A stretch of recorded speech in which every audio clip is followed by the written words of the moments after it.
बंदी छोड़ सतगुरु रामपाल जी परमेश्वर जी की जय हो। परमपिता परमात्मा सारी सृष्टि के रचनहार, कुल मालिक, असंख्य ब्रह्मांडों के स्वामी, जगत गुरु, तीनों लोकों में प्रवेश करके सबका धारण पोषण करने वाले, राजाधिराज, आत्माधार, नाथों के नाथ, देवों के देव, महादेव, सर्वेश्वर, महेश्वर, मृत्युंजय, अजरो अमर, आदि अनादि, सनातनी प्रभु, जगत पिता जगदीश्वर, श्री श्री 1008 की उपाधि के वास्तविक अधिकारी, अकाल मूर्त, शब्द स्वरूपी राम, वासुदेव, सर्वगतम ब्रह्म, परम पूज्य, प्रथम पूज्य, परम संत, परम पुरुष, परम धनी, परम दयालु, सत्य कबीर, हक्का कबीर, अल्लाहु कबीर, अल्लाहु अकबर, बाखबर, अल्लाह ताला, जगत के तारणहार, जगत के मुक्तिदाता, जगत के जगन्नाथ, हारे के सहारे, हिंदुओं के राम, मुसलमानों के अल्लाह, सिखों के वाहिगुरु, ईसाइयों के मसीह, दया के सागर दयानिधि,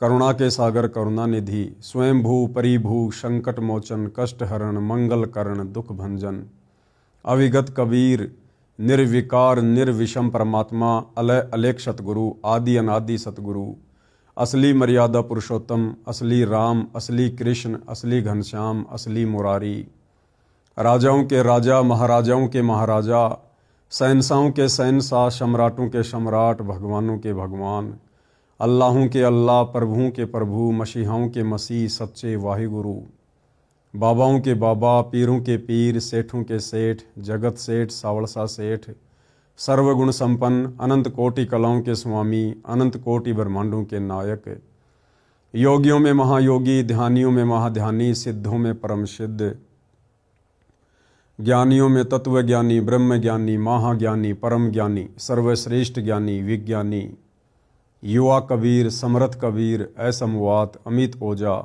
सच्चे रहनुमा, करीम अल्लाह, सुभान अल्लाह, दुनिया के अंतिम पैगंबर, 8 सितंबर 1951 से गांव धनाना, जिला सोनीपत, हरियाणा, भारतवर्ष की पावन भूमि पे प्रकट रियल कल की भगवान श्री नारायण साकार हरि, श्री बाबा साहेब, नूर अनंत परमात्मा, सच्चे दरवेश, सच्चे बाखबर, संत शिरोमणि सतगुरु रामपाल जी परमेश्वर जी के चरण कमल में साध संगति से जुड़े हुए देश विदेश से आप और हम सभी सत्सेवक भाई बहनों का अनंत कोटि दंडवत प्रणाम। भाई और बहनों, कुछ ही दिन पहले हरियाणा के झज्जर के गिरावड़ में संत रामपाल जी के परिवार के द्वारा उनके मान सम्मान में एक कार्यक्रम का आयोजन किया जाता है। उस कार्यक्रम में बादली के विधायक कुलदीप जी को भी निमंत्रण पत्र दिया जाता है। कुलदीप जी उस कार्यक्रम में आए, उन्होंने अपने विचार व्यक्त किए।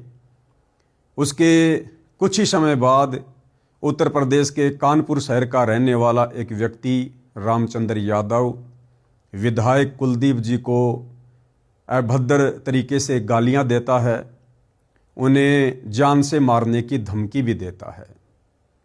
विधायक कुलदीप जी ने इस मामले को संज्ञान में लिया, उन्होंने कानूनी कार्यवाही की और रामचंद्र यादव जी को उनके घर से अरेस्ट कर लिया जाता है। उसके बाद उन्हें जेल भेज दिया जाता है। पूरा मामला क्या है और हम जितने भी सतगुरु रामपाल जी के भगत हैं, हमें इस पूरे मामले से क्या शिक्षा मिल सकती है, हम उसके ऊपर विचार करेंगे। पहले आपको छोटी सी मीडिया की न्यूज़ दिखाता हूं, क्या कुछ हुआ है, देखिएगा।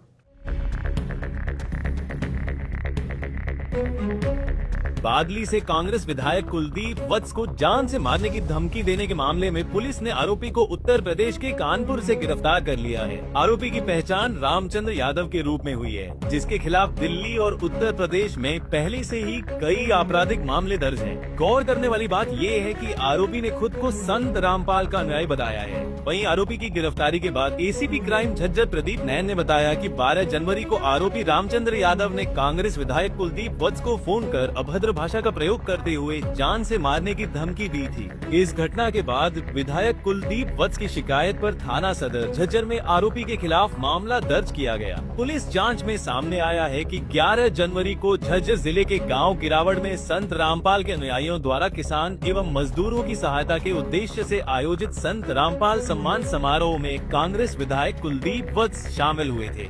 1/2026 को जो बादली एमएलए हैं कुलदीप जी, उनको एक कॉल आई थी। रामचंद्र यादव है जो कानपुर का रहने वाला है, उसने धमकी दी थी और कुछ अभद्र भाषा का प्रयोग किया था। इस पर एफआईआर दर्ज कर गए और कानपुर रामचंद्र यादव नाम का व्यक्ति को हमने कल गिरफ्तार कर लिया है और जिसको आज पेश अदालत किया जाएगा।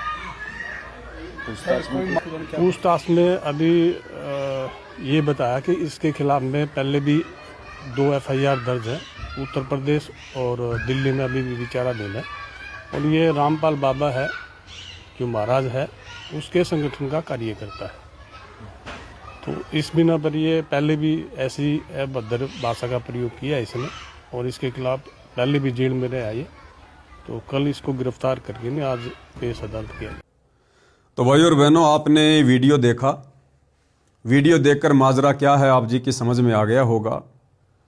रामचंद्र यादव भी सतगुरु रामपाल जी का शिष्य है, उनका भगत है।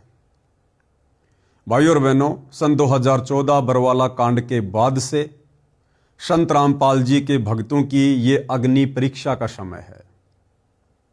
और परीक्षा हमेशा अपने गुरुदेव के ज्ञान आधार से दी जाती है, उनके पद चिन्हों पर चलते हुए दी जाती है। ये भक्ति मार्ग सतगुरु रामपाल जी का आने वाले युग परिवर्तन के समय के बाद यानी 2028 के बाद पूरे विश्व में फैलेगा। उसके बाद हजारों वर्षों तक धरती पर यदि किसी की पूजा होगी, किसी की भक्ति होगी, यदि किसी का भक्ति मार्ग चलेगा तो केवल सतगुरु रामपाल जी का, यानी यथार्थ 13वां कबीर पंथ ही चलेगा। अब भाई और बहनों, 1000 वर्ष तक यदि सतगुरु रामपाल जी की गैर हाजिरी में उनका यथार्थ 13वां कबीर पंथ चलेगा, भक्ति मार्ग चलेगा, तो उसके लिए कुछ आधार होगा और आधार होगा ज्ञान, संत रामपाल जी के सत्संग, उनके विचार, उनके प्रवचन। तो भाई और बहनों, वर्तमान में साध संगति के माध्यम से जो वीडियो बन रहे हैं, सतगुरु रामपाल जी के तत्व ज्ञान युक्त सत्संगों के साथ साथ ये साध संगति के वीडियो भी आने वाले हजारों वर्षों तक भगत समाज को मर्यादाओं में रखने का कार्य करेंगे। तो भाई और बहनों, आप और हमने इस पूरे घटनाक्रम से शिक्षा लेकर बहुत ही सोच समझकर इस भक्ति मार्ग पर एक एक कदम फूंक फूंक के रखना है। हमसे जरा सी चूक ना हो जाए। यदि हम मर्यादाओं में जरा भी चूक करेंगे, गुरुदेव भगवान के ज्ञान के विपरीत यदि हम जरा भी इस भक्ति मार्ग पर कदम रखेंगे तो भाई और बहनों, हम भक्ति मार्ग पर सफल नहीं हो सकते। क्या क्या वो कमजोरियां हैं जिन कमजोरियों को करने के चलते हम भक्ति मार्ग पर धोखा खा सकते हैं?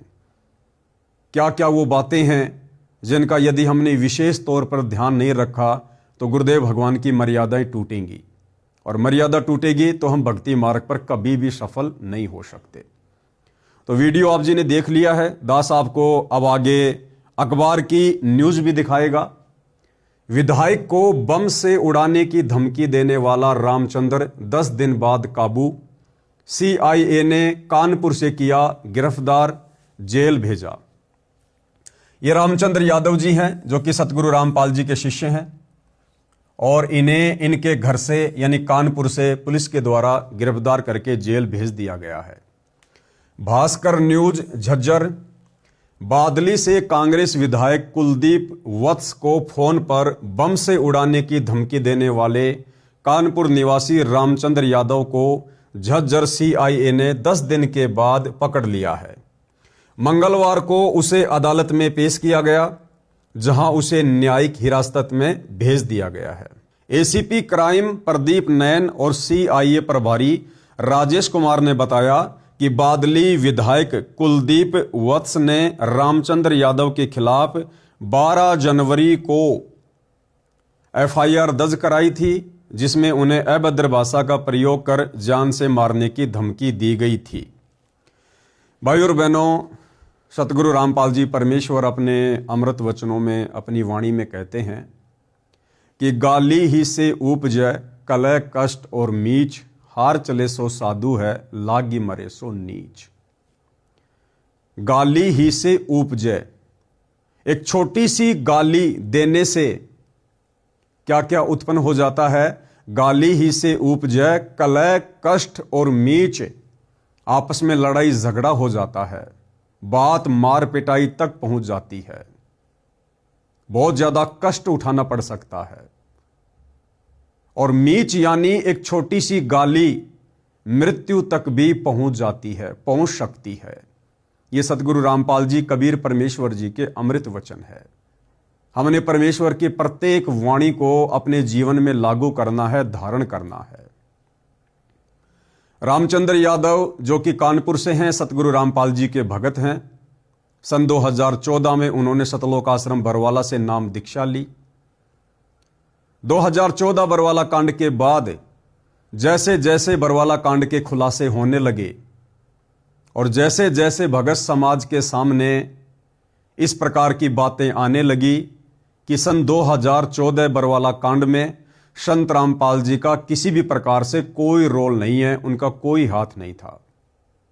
ना ही तो भक्तों को कमांडो बनाने में, ना ही जजों को भड़काने में, ना ही जजों के खिलाफ पुस्तकें लिखने में।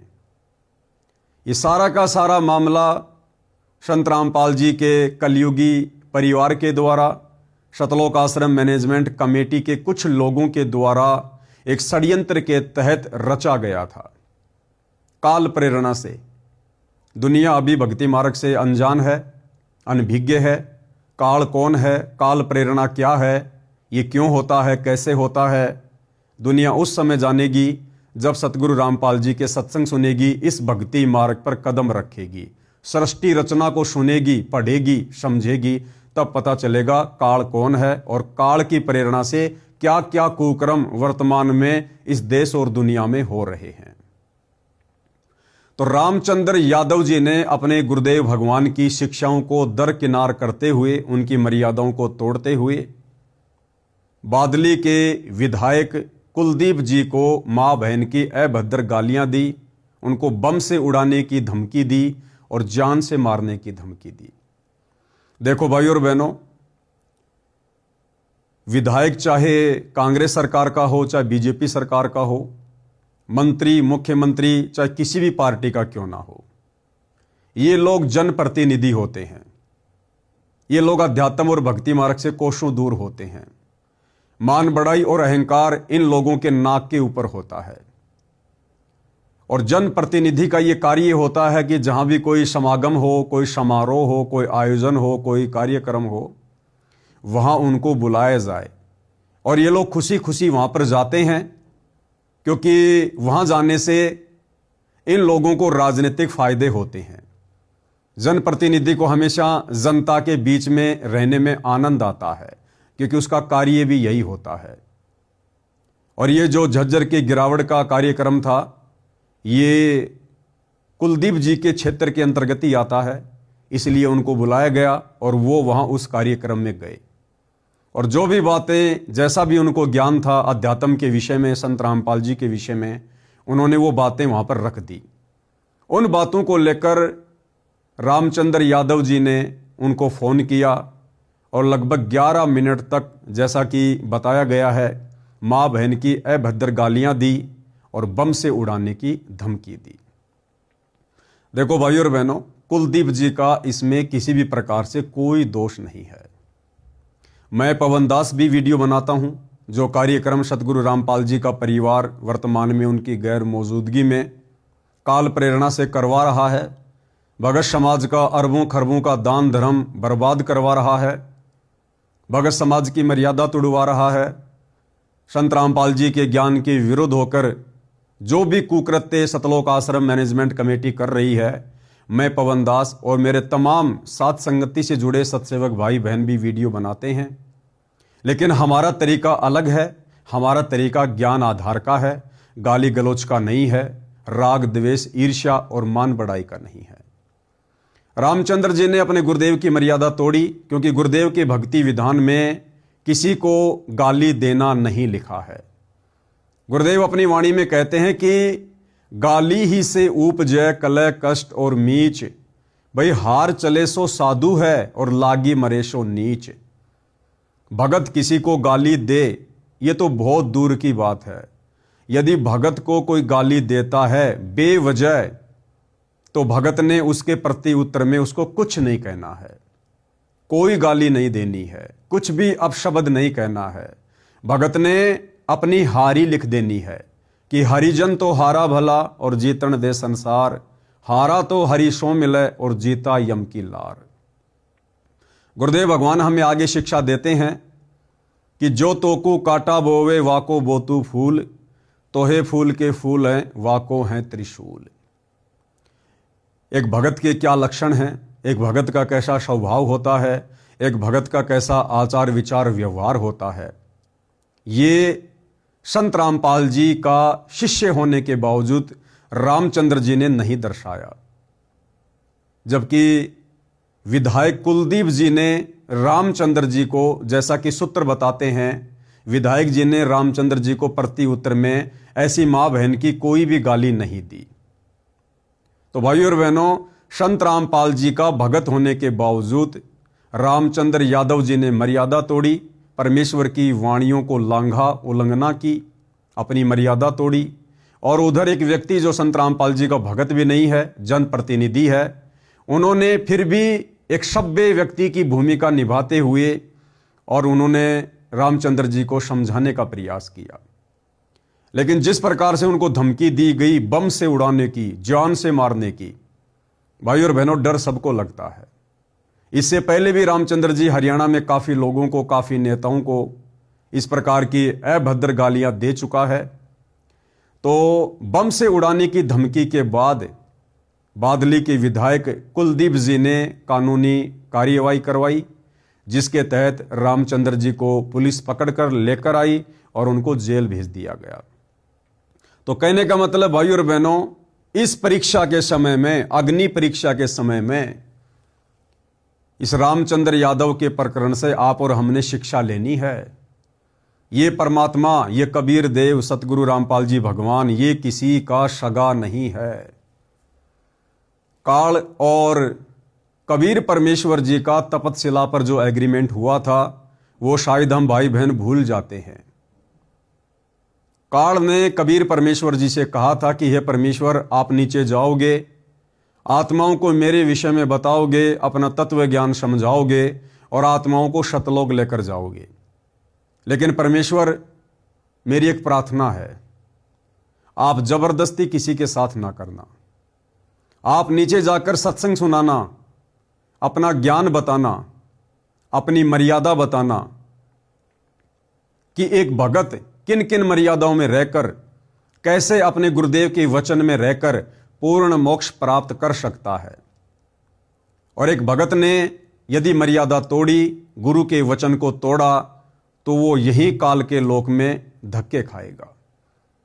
तो परमेश्वर ने काल के इस वचन को, इस प्रार्थना को स्वीकार किया और परमेश्वर ने कहा कि ऐसा ही होगा। जो मेरे ज्ञान में रहेगा, जो मेरे वचन में रहेगा, जो मेरी मर्यादाओं को मानेगा, मैं केवल उसी को सतलोक लेकर जाऊंगा। तो यहां पर रामचंद्र जी ने एमएलए कुलदीप जी को मां बहन की गालियां निकालकर परमेश्वर जी का अमर विधान तोड़ा है।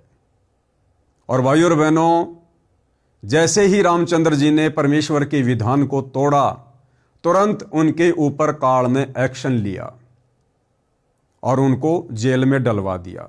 हालांकि यह बात अलग है कि रामचंद्र जी जेल में 10 दिन रहेंगे, 15 दिन रहेंगे, 1 महीने रहेंगे या 6 महीने रहेंगे, ये उस मुकदमे के ऊपर है और रामचंद्र जी के व्यवहार के ऊपर है।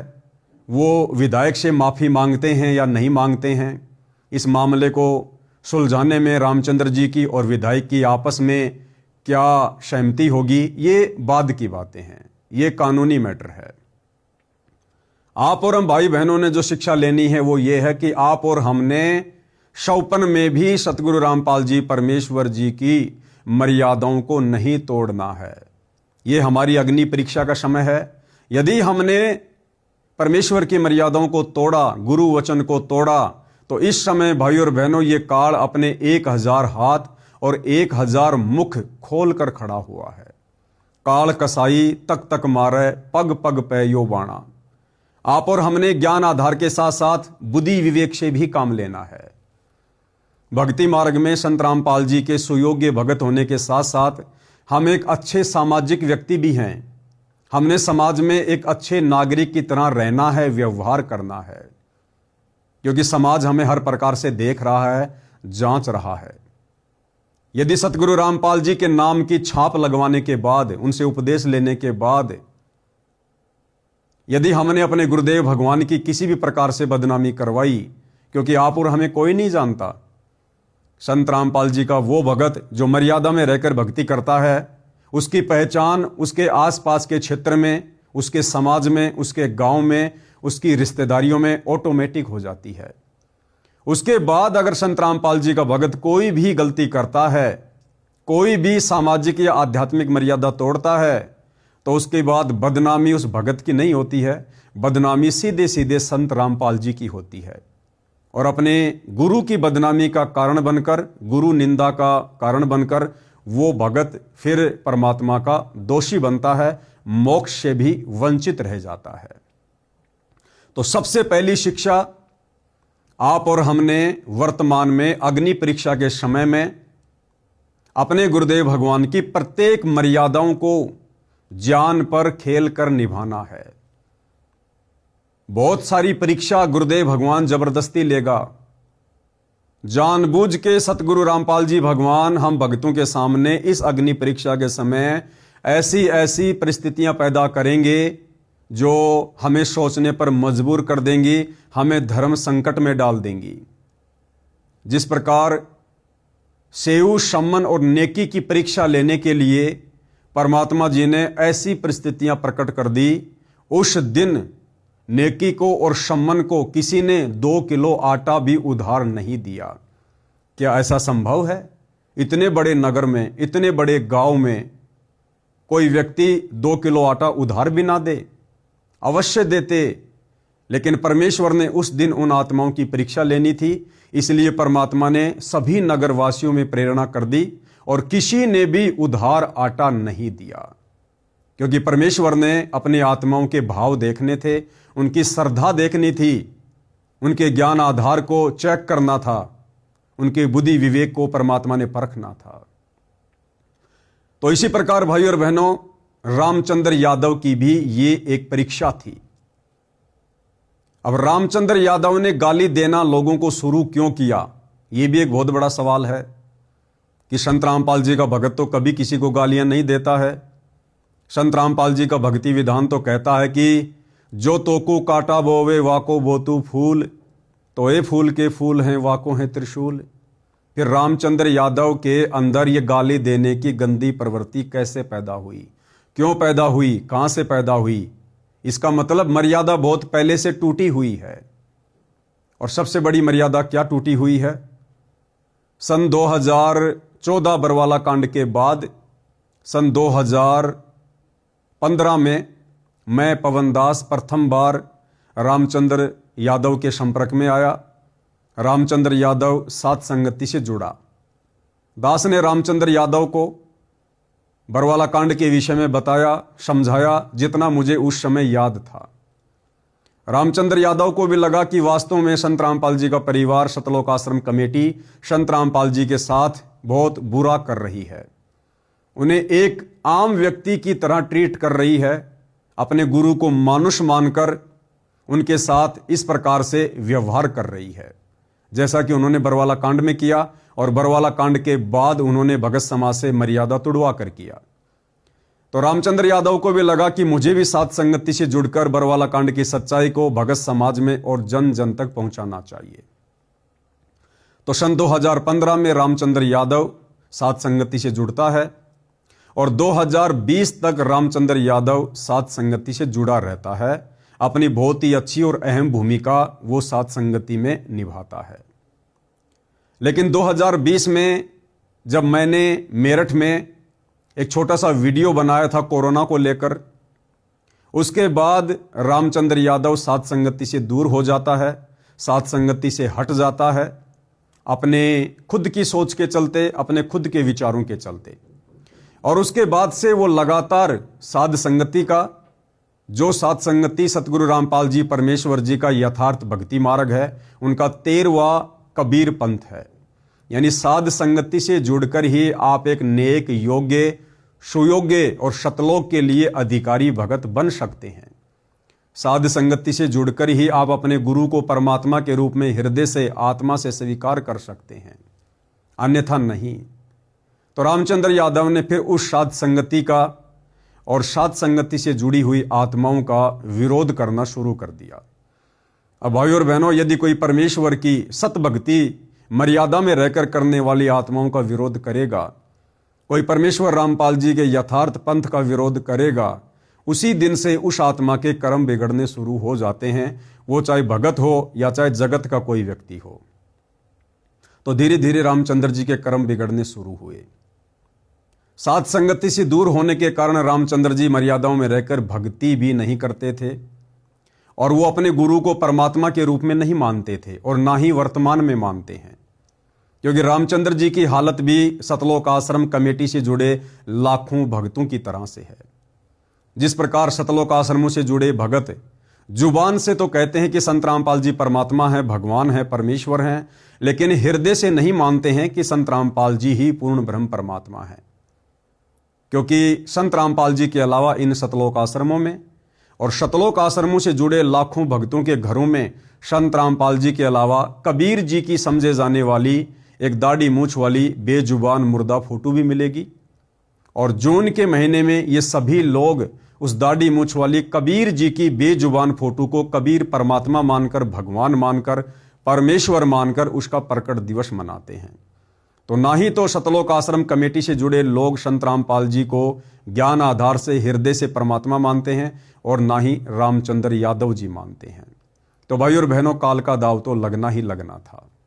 मैं ये नहीं कह रहा कि रामचंद्र यादव आजीवन जेल में रहेगा या आगे कभी जेल में नहीं जा सकता, या मैं पवन दास जो पहले जेल में जाकर आ चुका हूं, मेरे ऊपर सतलोक आश्रम वालों ने 4-4 मुकदमे लगा रखे हैं, या आगे मैं जेल में नहीं जाऊंगा या मेरे ऊपर मुकदमे नहीं लगेंगे। भाई और बहनों, जेल में जाना, अपने ऊपर मुकदमे लगवाना, इसके बहुत सारे रीजन होते हैं।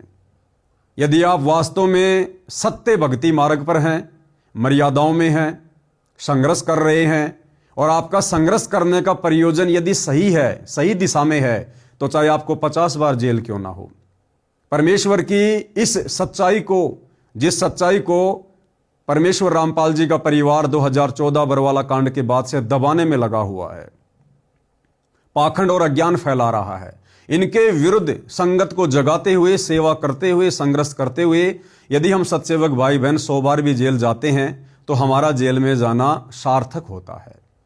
लेकिन रामचंद्र जी जिस प्रकरण में वर्तमान में जेल में गए हैं, वो किसी सेवा के चलते नहीं गए, वो किसी संघर्ष के चलते नहीं गए हैं।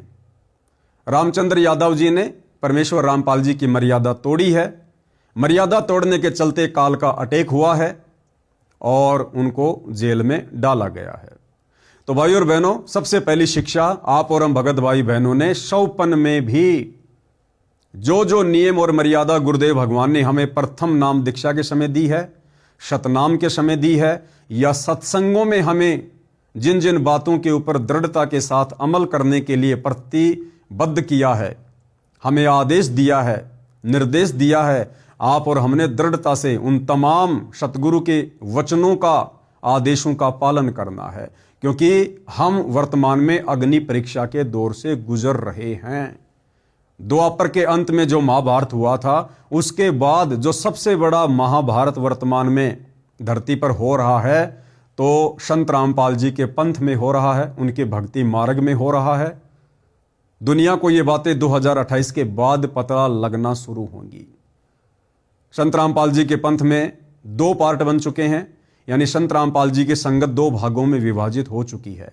एक भाग उनका परिवार हैंडल करता है, जिसे सतलोक आश्रम कमेटी के नाम से जाना जाता है। दूसरा पार्ट आप और हम सभी साध संगति से जुड़े हुए सत्सेवक भाई बहन हैं, जो अपने गुरुदेव भगवान की गैर हाजिरी में उनके सत्संगों को आधार बनाकर, अपने गुरु को ही परमात्मा कबीर जी मानकर और नेक नीति ईमानदारी से अपना काम करते हुए, संघर्ष करते हुए, मर्यादाओं में रहते हुए अपनी भक्ति को कर रहे हैं। तो कुलदीप वत्स जो कि बादली से विधायक हैं, इस प्रकरण में उनका किसी भी प्रकार से कोई दोष नहीं है। वो एक जनप्रतिनिधि है और जहां उनको बुलाया जाएगा किसी भी कार्यक्रम में और जैसा वे उचित समझेंगे वो वहां जाएंगे, वो अपने कुछ भी विचार व्यक्त करेंगे। भाई और बहनों, ये कर्म प्रधान क्षेत्र है। कर्म चाहे भगत करे, चाहे विधायक करे, चाहे देश का प्रधानमंत्री करे, समय आने पर वो व्यक्ति अपने कर्म का भोग भोगता है। हम सतगुरु रामपाल जी के भगत होने के नाते यदि कोई व्यक्ति कुछ अपशब्दों का प्रयोग करता है, गलत भाषा का प्रयोग करता है, ज्ञान विरुद्ध बातें रखता है, तो हम केवल उनको समझा सकते हैं एक सभ्य भाषा में। एक संदेशा हम उस तक पहुंचा सकते हैं कि विधायक जी, आप जी ने उस कार्यक्रम में जिस प्रकार की बातें की हैं वो बातें आप जी को शोभा नहीं देती हैं, वो बातें संत रामपाल जी के पंथ और उनके मार्ग, उनके भक्ति विधान के विपरीत हैं, आपको ऐसा कहना शोभा नहीं देता है।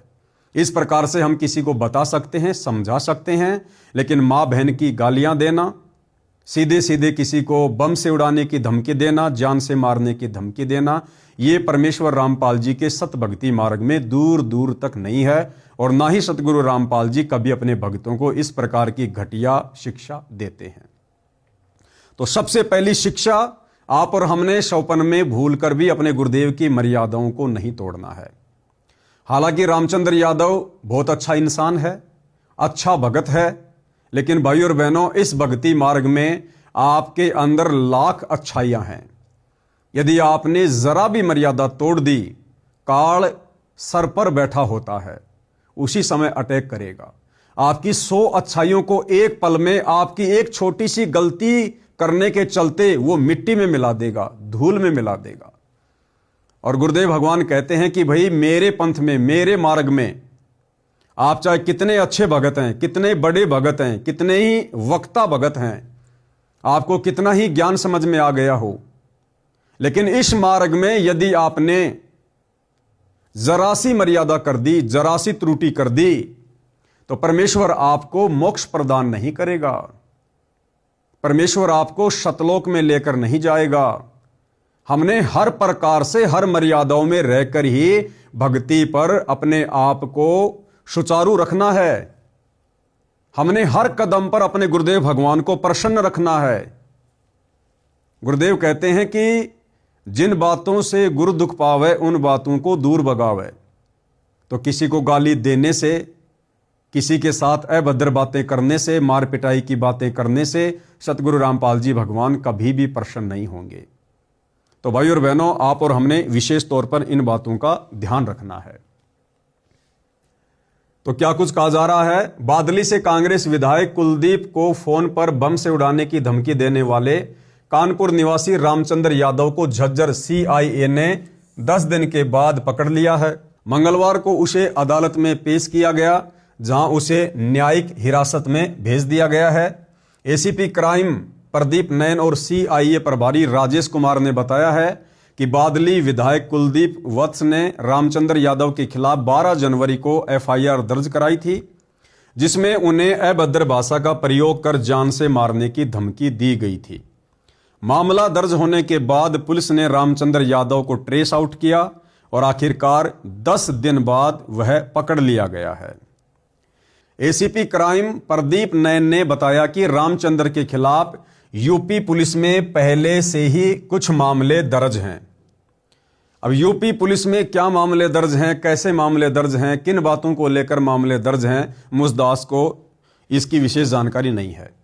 पुलिस के अनुसार रामचंद्र यादव संत रामपाल का अनुयायी है। ध्यान देना भाई और बहनों, जो दाव काल ने वर्तमान कलयुग की बिचली पीढ़ी में खेलना था, वो दाव काल बखूबी खेल रहा है और नादान मंदबुद्धि भगत मर्यादा तोड़ तोड़ के काल के जाल में फंसते जा रहे हैं, परमात्मा के दोषी बनते जा रहे हैं। और जिन विशेष बातों को लेकर सतगुरु रामपाल जी ने सन 1994 से आप और हमें समझाया है, आप और हम उन बातों पर ध्यान नहीं दे रहे हैं। भाई और बहनों, गुरुदेव भगवान हमें बार बार बताते हैं कि पुण्यात्माओं, ये कलयुग की बिचली पीढ़ी है, मोक्ष का प्राइम टाइम है और इस समय काल और दयाल ये दो शक्तियां हैं। काल कौन है? ये ब्रह्मा विष्णु महेश का पिता है, दुर्गा का पति है, 21 ब्रह्मांड का नकली भगवान है, जिसने आप और हम सभी आत्माओं को यहां पर फंसा के रखा हुआ है। और दयाल कौन है? ये कबीर परमात्मा है, जो वर्तमान में सतगुरु रामपाल जी के नाम से धरती पर प्रकट हैं। काल क्या करेगा? काल पूरी कोशिश करेगा कि हम मर्यादाओं में रहकर भक्ति ना करें, हम किसी भी पॉइंट पर सतगुरु को नाराज कर दें, हम सतगुरु के दिल से नीचे गिर जाएं, नीचे उतर जाएं। क्योंकि परमेश्वर जी की वाणी है, जो काल को भली भांति पता है कि सतगुरु के दिल से उतरे वो शब्द बिहू ना होए, उसको काल घसीट ही राख सके ना कोई। यदि सतगुरु ने किसी बात से नाराज होकर अपने शिष्य को अनदेखा कर दिया, उसके बाद काल उस आत्मा को पकड़ लेता है, फिर उसे युगों युगों तक नहीं छोड़ता है। कभी लक 84 में जाएगा या तरह तरह के कष्ट भोगेगा। तो भाई और बहनों, जितना प्रयास वर्तमान समय में, इस भक्ति युग के समय में आत्माओं को यहीं पर फंसाए रखने के लिए, अपने जाल में बांधे रखने के लिए ये काल कर रहा है, उतना ही प्रयास सतगुरु रामपाल जी, ये दयाल, ये कबीर भगवान हम आत्माओं को अपना सत ज्ञान दे दे के, सत्संग कर करके, तत्व ज्ञान दे दे के, सृष्टि रचना सुना सुना के आप और हमें काल के जाल से बचाने के लाखों तरीके बता रहा है, समाधान बता रहा है। लेकिन हम मंद बुद्धि अपने गुरुदेव की बातों को हल्के में ले लेते हैं और हम हर बार काल को जिता देते हैं। तो यहां पर भी ऐसा ही हुआ भाई और बहनों, जो काल ने करवाना था वो काल ने करवा दिया। काल अपने षड्यंत्र में रामचंद्र यादव को लेकर सफल हुआ। क्या षड्यंत्र? काल चाहता है परम संत की बदनामी। काल चाहता है कि मैं इस परम संत को इतना बदनाम कर दूं, इतना बदनाम करवा दूं कि कोई व्यक्ति उसके सत्संग सुनना पसंद ना करे, उसके विचार सुनना पसंद ना करे, उसके नाम से भी लोगों को नफरत हो जाए, उसके भक्तों से भी लोगों को नफरत हो जाए। तो यह षड्यंत्र था काल का, जो इस काल ने फैलाया और रामचंद्र यादव एक मछली की भांति उस जाल में फंस गया। क्या लिखा जा रहा भाइयों और बहनों, ध्यान देना। पुलिस के अनुसार रामचंद्र यादव संत रामपाल का अनुयायी है। वह क्षेत्र में प्रभाव रखने वाले लोगों को धमकाता है। रामचंद्र यादव कौन है? संत रामपाल का अनुयायी। भाइयों और बहनों, रामचंद्र यादव को कोई नहीं जानता। रामचंद्र यादव का इस प्रकरण में कुछ नहीं बिगड़ेगा। बादली के विधायक उस कुलदीप का इस मैटर में कुछ नहीं बिगड़ेगा। कुलदीप विधायक को तो उल्टा फायदा हो गया। उसने रामचंद्र यादव के खिलाफ एफआईआर करवाई और हरियाणा सरकार से सिक्योरिटी मांगी, तो कुलदीप विधायक को तो सिक्योरिटी मिल गई। कुलदीप विधायक के लिए तो उल्टा अच्छा हो गया। तो ना ही तो कुलदीप विधायक का कुछ बिगड़ा इस मामले में, इस मैटर में। उसकी तो उस क्षेत्र में वाहवाही हो गई कि रामचंद्र यादव ने दर्जनों लोगों को गालियां दी। ऐसे बड़े बड़े लोग जो कुलदीप विधायक से भी राजनीति में ऊंचे ऊंचे उन पदों पे हैं, लेकिन किसी ने भी हिम्मत नहीं की। लेकिन कुलदीप जी ने हिम्मत दिखाई। उनके साहस की दाद देनी पड़ेगी। एक प्रकार से कुलदीप जी का चेहरा उस क्षेत्र में चमक गया कि विधायक कुलदीप किसी भी प्रकार से गलत चीजों को बर्दाश्त नहीं करता है। तो कुलदीप जी का कुछ नहीं बिगड़ा, रामचंद्र यादव का भी कुछ नहीं बिगड़ा, क्योंकि जिनकी मर्यादा पहले से खंडित होती है उनका पहले से बिगड़ा हुआ होता है। तो ना ही तो इस पूरे प्रकरण में बादली के विधायक कुलदीप वत्स का कुछ बिगड़ा, ना ही कानपुर के रामचंद्र यादव का कुछ बिगड़ा, और ना ही भाइयों और बहनों सतलोक आश्रम कमेटी वालों का कुछ बिगड़ा। जिस सतलोक आश्रम कमेटी ने रामचंद्र यादव को कानपुर से पकड़वाने में कुलदीप वत्स के साथ मिलकर अहम भूमिका निभाई है, इन तीनों का यहां कुछ नहीं बिगड़ा। लेकिन यहां पर पूरे हरियाणा में समाचार पत्रों के माध्यम से, मीडिया के माध्यम से जम के बदनामी किसकी हुई? जम के बदनामी किसकी हो रही है? रामचंद्र यादव कौन है? संत रामपाल का अनुयायी। हर मीडिया वाले, हर टीवी चैनल वाले, हर न्यूज़पेपर वाले क्या लिख रहे हैं कि रामचंद्र यादव कुलदीप को धमकी देने वाला गैंगस्टर बदमाश संत रामपाल का अनुयायी है। तो भाइयों और बहनों, इस पूरे प्रकरण में बदनामी किसकी हुई? संत रामपाल जी की। लोग तरह तरह की बातें कर रहे हैं। जैसे लोगों ने ये न्यूज पढ़ी, तरह तरह की बातें लोगों के दिमाग में आई, आपस में चर्चा भी शुरू होती है कि देखो भाई, जैसा बाबा रामपाल वैसे ही उसके भगत है। अरे ये समाज तैयार कर रहा है बाबा रामपाल, गैंगस्टर तैयार कर रहा है, गैंगस्टर बदमाश तैयार कर रहा है बाबा रामपाल।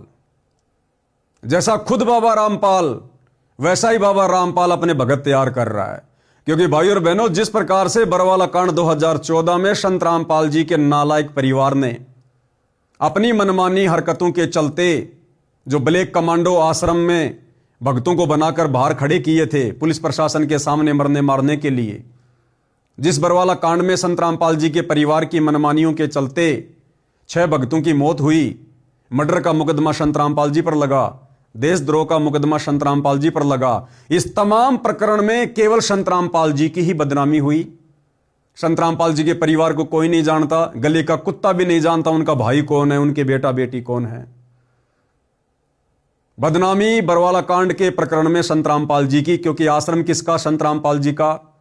भगत किसके? संत रामपाल जी के।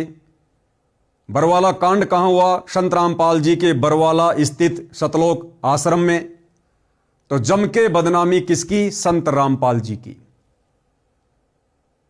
हरियाणा के लोगों के मन में क्या धारणा बैठ गई कि जो भी कुछ किया बाबा रामपाल ने किया।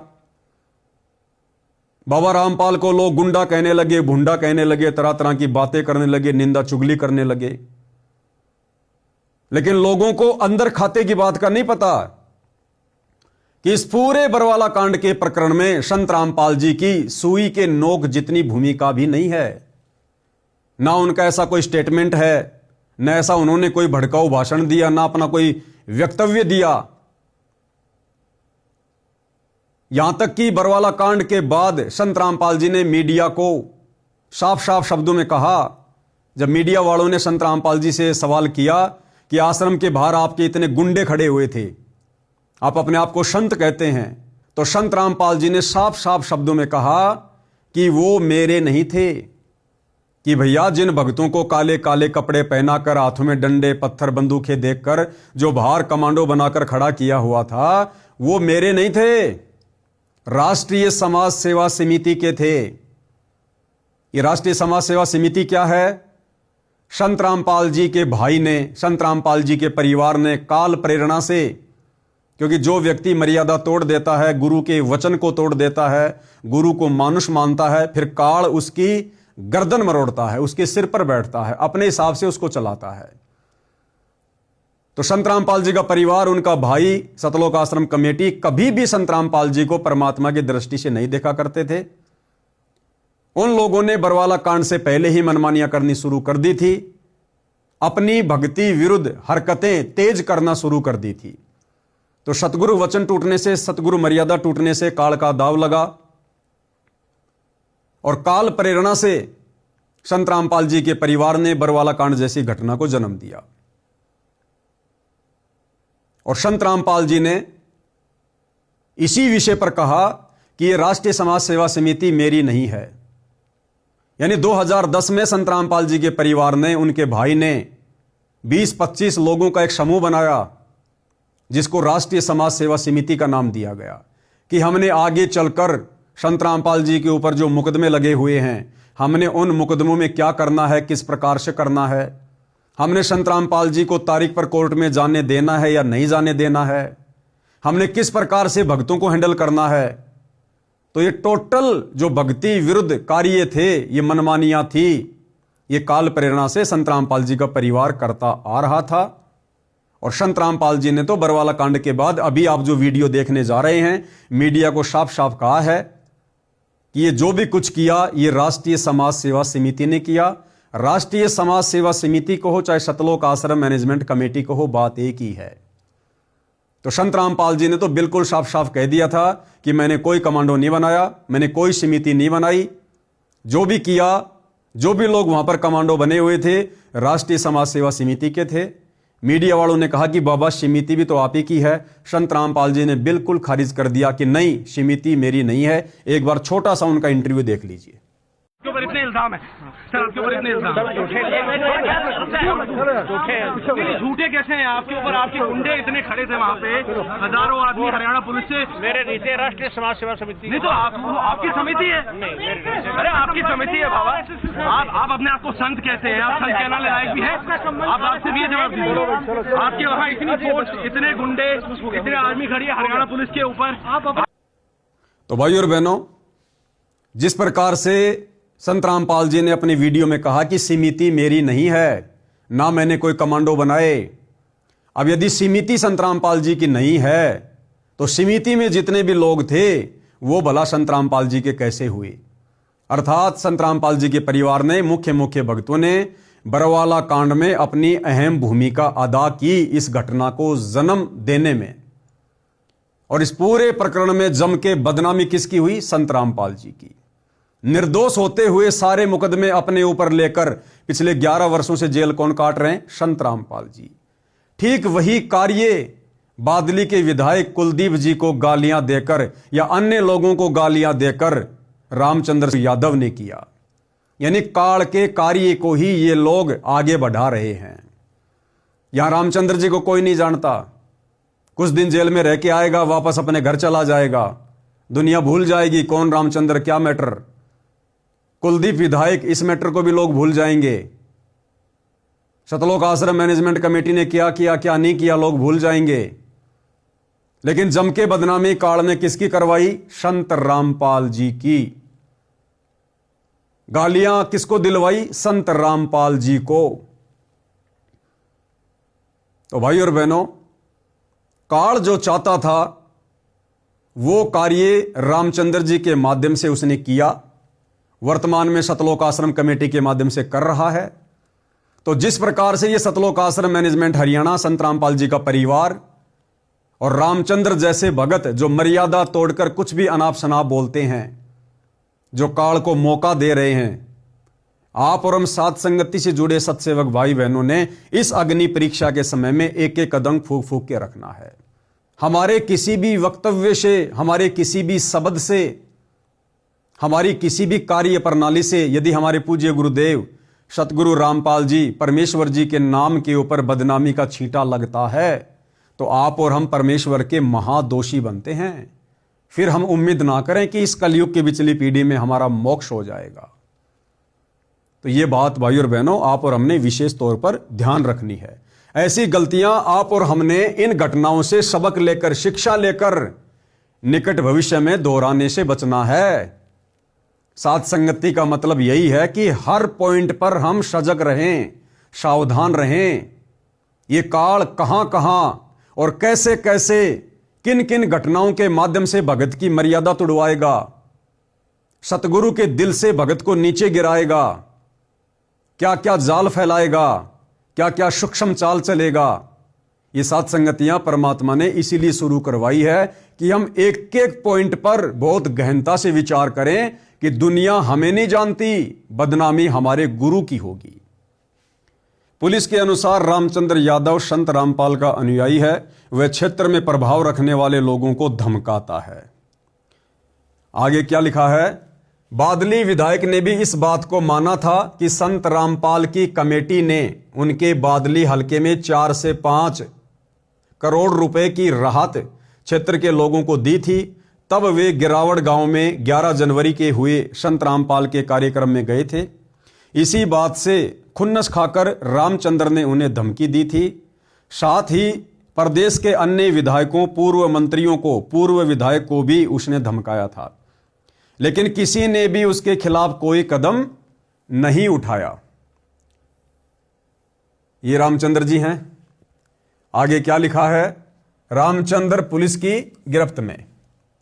रामचंद्र यादव ई रिक्शा चलाकर पाल रहा है परिवार। बादली विधायक को अभद्र भाषा का प्रयोग कर धमकाने वाला रामचंद्र यादव सामान्य परिवार से है, मूल रूप से कानपुर का रहने वाला है। मौजूदा समय में यह कानपुर में ही ई रिक्शा चलाकर अपना परिवार पालता है। इसके 2 बच्चे हैं जो दिल्ली में पढ़ते हैं। भाई और बहनों, शिक्षा लेनी है हमने। शिक्षा, दुनिया का मार्ग और भक्ति मार्ग, इस मार्ग में रात और दिन का अंतर होता है। दुनिया को अपने भविष्य का ज्ञान नहीं है, दुनिया को अध्यात्म का ज्ञान नहीं है, दुनिया को मोक्ष का ज्ञान नहीं है। दुनिया केवल दुनियादारी को ही जानती है, पहचानती है, समझती है कि यदि हमारे पास में पैसा होगा, 4 लोग हमें जानते होंगे, तो समाज में हमारी इज्जत होगी, अच्छे से रहेंगे, खाएंगे, पिएंगे। जिसके पास अच्छा पैसा है, बढ़िया प्रॉपर्टी है, बस वो इंसान समझो उसने अपने जीवन को सफल कर लिया। लेकिन भाई और बहनों, अध्यात्म के अनुसार जिस व्यक्ति के पास में शास्त्र अनुकूल सत भक्ति नहीं है, जिस व्यक्ति ने तत्वदर्शी संत को अपना गुरु धारण नहीं किया है, वो व्यक्ति चाहे देश का प्रधानमंत्री क्यों ना है, वो अपने जीवन को नरक बना रहा है, अपने भविष्य को नरक बना रहा है। सतगुरु से उपदेश ना लेकर, सत भक्ति शुरू ना करके, आज भले कोई देश का प्रधानमंत्री है, बहुत बड़ा विधायक है, मंत्री है, अगले जन्म में वो लक 84 योनि में जाएगा, गधे, कुत्ते, सुअर के शरीर भोगेगा, तरह तरह के कष्ट, यातनाएं, पीड़ाओं का सामना करेगा, नरक में जाएगा। फिर कभी मनुष्य जन्म मिला, फिर ना जाने वो मंत्री रहे ना रहे, कैसा जीवन मिले। आज आप देख रहे हैं रोडों पर किस प्रकार से मनुष्य जन्म प्राप्त करके भी लोग सारा दिन दिए बाबा, 2 पैसे के लिए सारा दिन दुनिया का मुंह देखते रहते हैं। तो भाई और बहनों, भक्ति मार्ग और जगत का मार्ग, इसमें रात और दिन का अंतर है। तो यहां पर क्या लिखा गया है कि रामचंद्र यादव की 2 संतान हैं, एक लड़का है, एक लड़की है, क्योंकि दास तो पर्सनली जानता है, एक लड़का, एक लड़की। भाई और बहनों, रामचंद्र यादव का काम पहले बहुत अच्छा चलता था। 1-2 गाड़ियां थी उसके पास में, स्कूल में लगा रखी थी, बच्चों को लाता था, छोड़ता था। और रामचंद्र यादव ने अपने बच्चों को यह सोचकर अच्छी शिक्षा देनी शुरू की, अच्छे प्राइवेट स्कूल में उनका दाखिला दिलवाया कि ये बच्चे बड़े होकर अच्छी नौकरी लगेंगे, और उन्होंने वैसा ही किया। रामचंद्र यादव ने अच्छी स्कूल में बच्चों का एडमिशन करवाया। लेकिन जब मैं रामचंद्र दास के पास कानपुर कभी कभार जाता था, तो मैं ये भी सुना करता था कि बच्चों की फीस का जुगाड़ हो नहीं पा रहा है। रामचंद्र यादव की इनकम कम है, बच्चों की फीस ज्यादा है।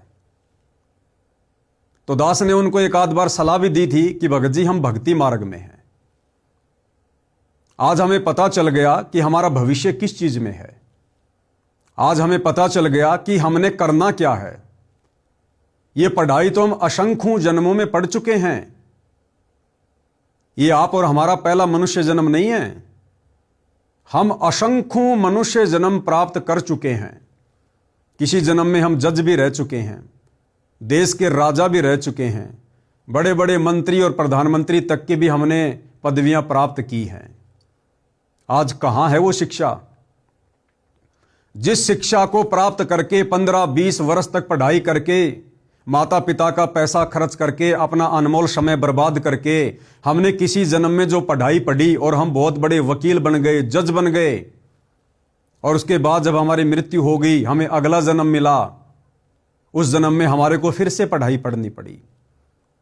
अगला जन्म हमारे को गधे का मिला, कुत्ते का मिला, फिर हमें किसने स्कूल में एडमिशन दिलवाया? तो ये जो शिक्षा है, ये तो केवल यहीं तक 2 टाइम की रोजी रोटी का ही साधन है। और ये गारंटी नहीं है कि यदि आप अपने बच्चों को बहुत अच्छा पढ़ाओगे, लिखाओगे, तो आपके बच्चे बहुत बड़ी नौकरी लग जाएंगे। नौकरी लगना भी उनके भाग्य के ऊपर है, उनकी किस्मत के ऊपर है। आज हमारे देश में लगभग 10 करोड़ बच्चे हर साल डिग्रियां लेते हैं। उनमें से मुश्किल से 10 लाख बच्चे नौकरी लगते हैं, मुश्किल से 10 लाख। बाकी लोग क्या करते हैं भाई? तो गुरुदेव भगवान ने हमें सत्संगों में यही बताया, यही समझाया कि बच्चों, नकली शिक्षा को कम करो और जो असली शिक्षा है, जिससे हमारा भविष्य भी सुधरेगा, जिससे हमें मोक्ष भी मिलेगा, हमारा ये लोक भी सुखी रहेगा, हमारा परलोक भी सुखी होगा, वो आध्यात्मिक शिक्षा हमने ज्यादा पढ़नी है। उस आध्यात्मिक शिक्षा को हमने ज्यादा महत्व देना है। सपोज कीजिए भाई और बहनों, आज रामचंद्र यादव अपने बच्चों को पढ़ा रहे हैं। अब बच्चों को भक्ति मार्ग में भगत होने के बावजूद, संत रामपाल जी का तत्व ज्ञान प्राप्त होने के बावजूद, यदि रामचंद्र यादव अपने बच्चों को नौकरी के लिए पढ़ा रहा है, अब कानपुर से बच्चों को स्पेशल दिल्ली में पढ़ाना मकसद जाहिर है नौकरी का, तो भाई और बहनों, ये हमारे ज्ञान की कमी है। हमने अभी भक्ति मार्ग को समझा नहीं है। विचार करो, रामचंद्र यादव अपने बच्चे को दिल्ली में पढ़ा रहा है, साल का कई लाखों रुपया अपने दोनों बच्चों के ऊपर लगा रहा है। सोचिए भाई और बहनों, रामचंद्र यादव का बच्चा या मेरा बच्चा एज ए एग्जाम्पल दास दे रहा है। सोचिए रामचंद्र यादव का बच्चा कल को पढ़ लिख के और बहुत बड़ा कोई अधिकारी बन गया। अधिकारी बनने के 2 महीने बाद किसी बस दुर्घटना में या अन्य किसी कारण से, किसी बीमारी से, हार्ट अटैक से यदि रामचंद्र यादव के बच्चे की मृत्यु हो जाती है, तो विचार करो भाई और बहनों, क्या फायदा दिया उस शिक्षा ने, क्या फायदा दिया उस पढ़ाई लिखाई ने, क्या फायदा दिया उस नौकरी ने, आपको जिसके भविष्य के विषय में पता नहीं। क्या वो नौकरी, क्या वो पढ़ाई आपके बच्चे के जीवन को बचा सकती थी? क्या बच्चे के जीवन को बचाया? नहीं। क्या उस नौकरी ने, उस शिक्षा ने आपके बच्चे के भाग्य में कोई परिवर्तन किया? नहीं।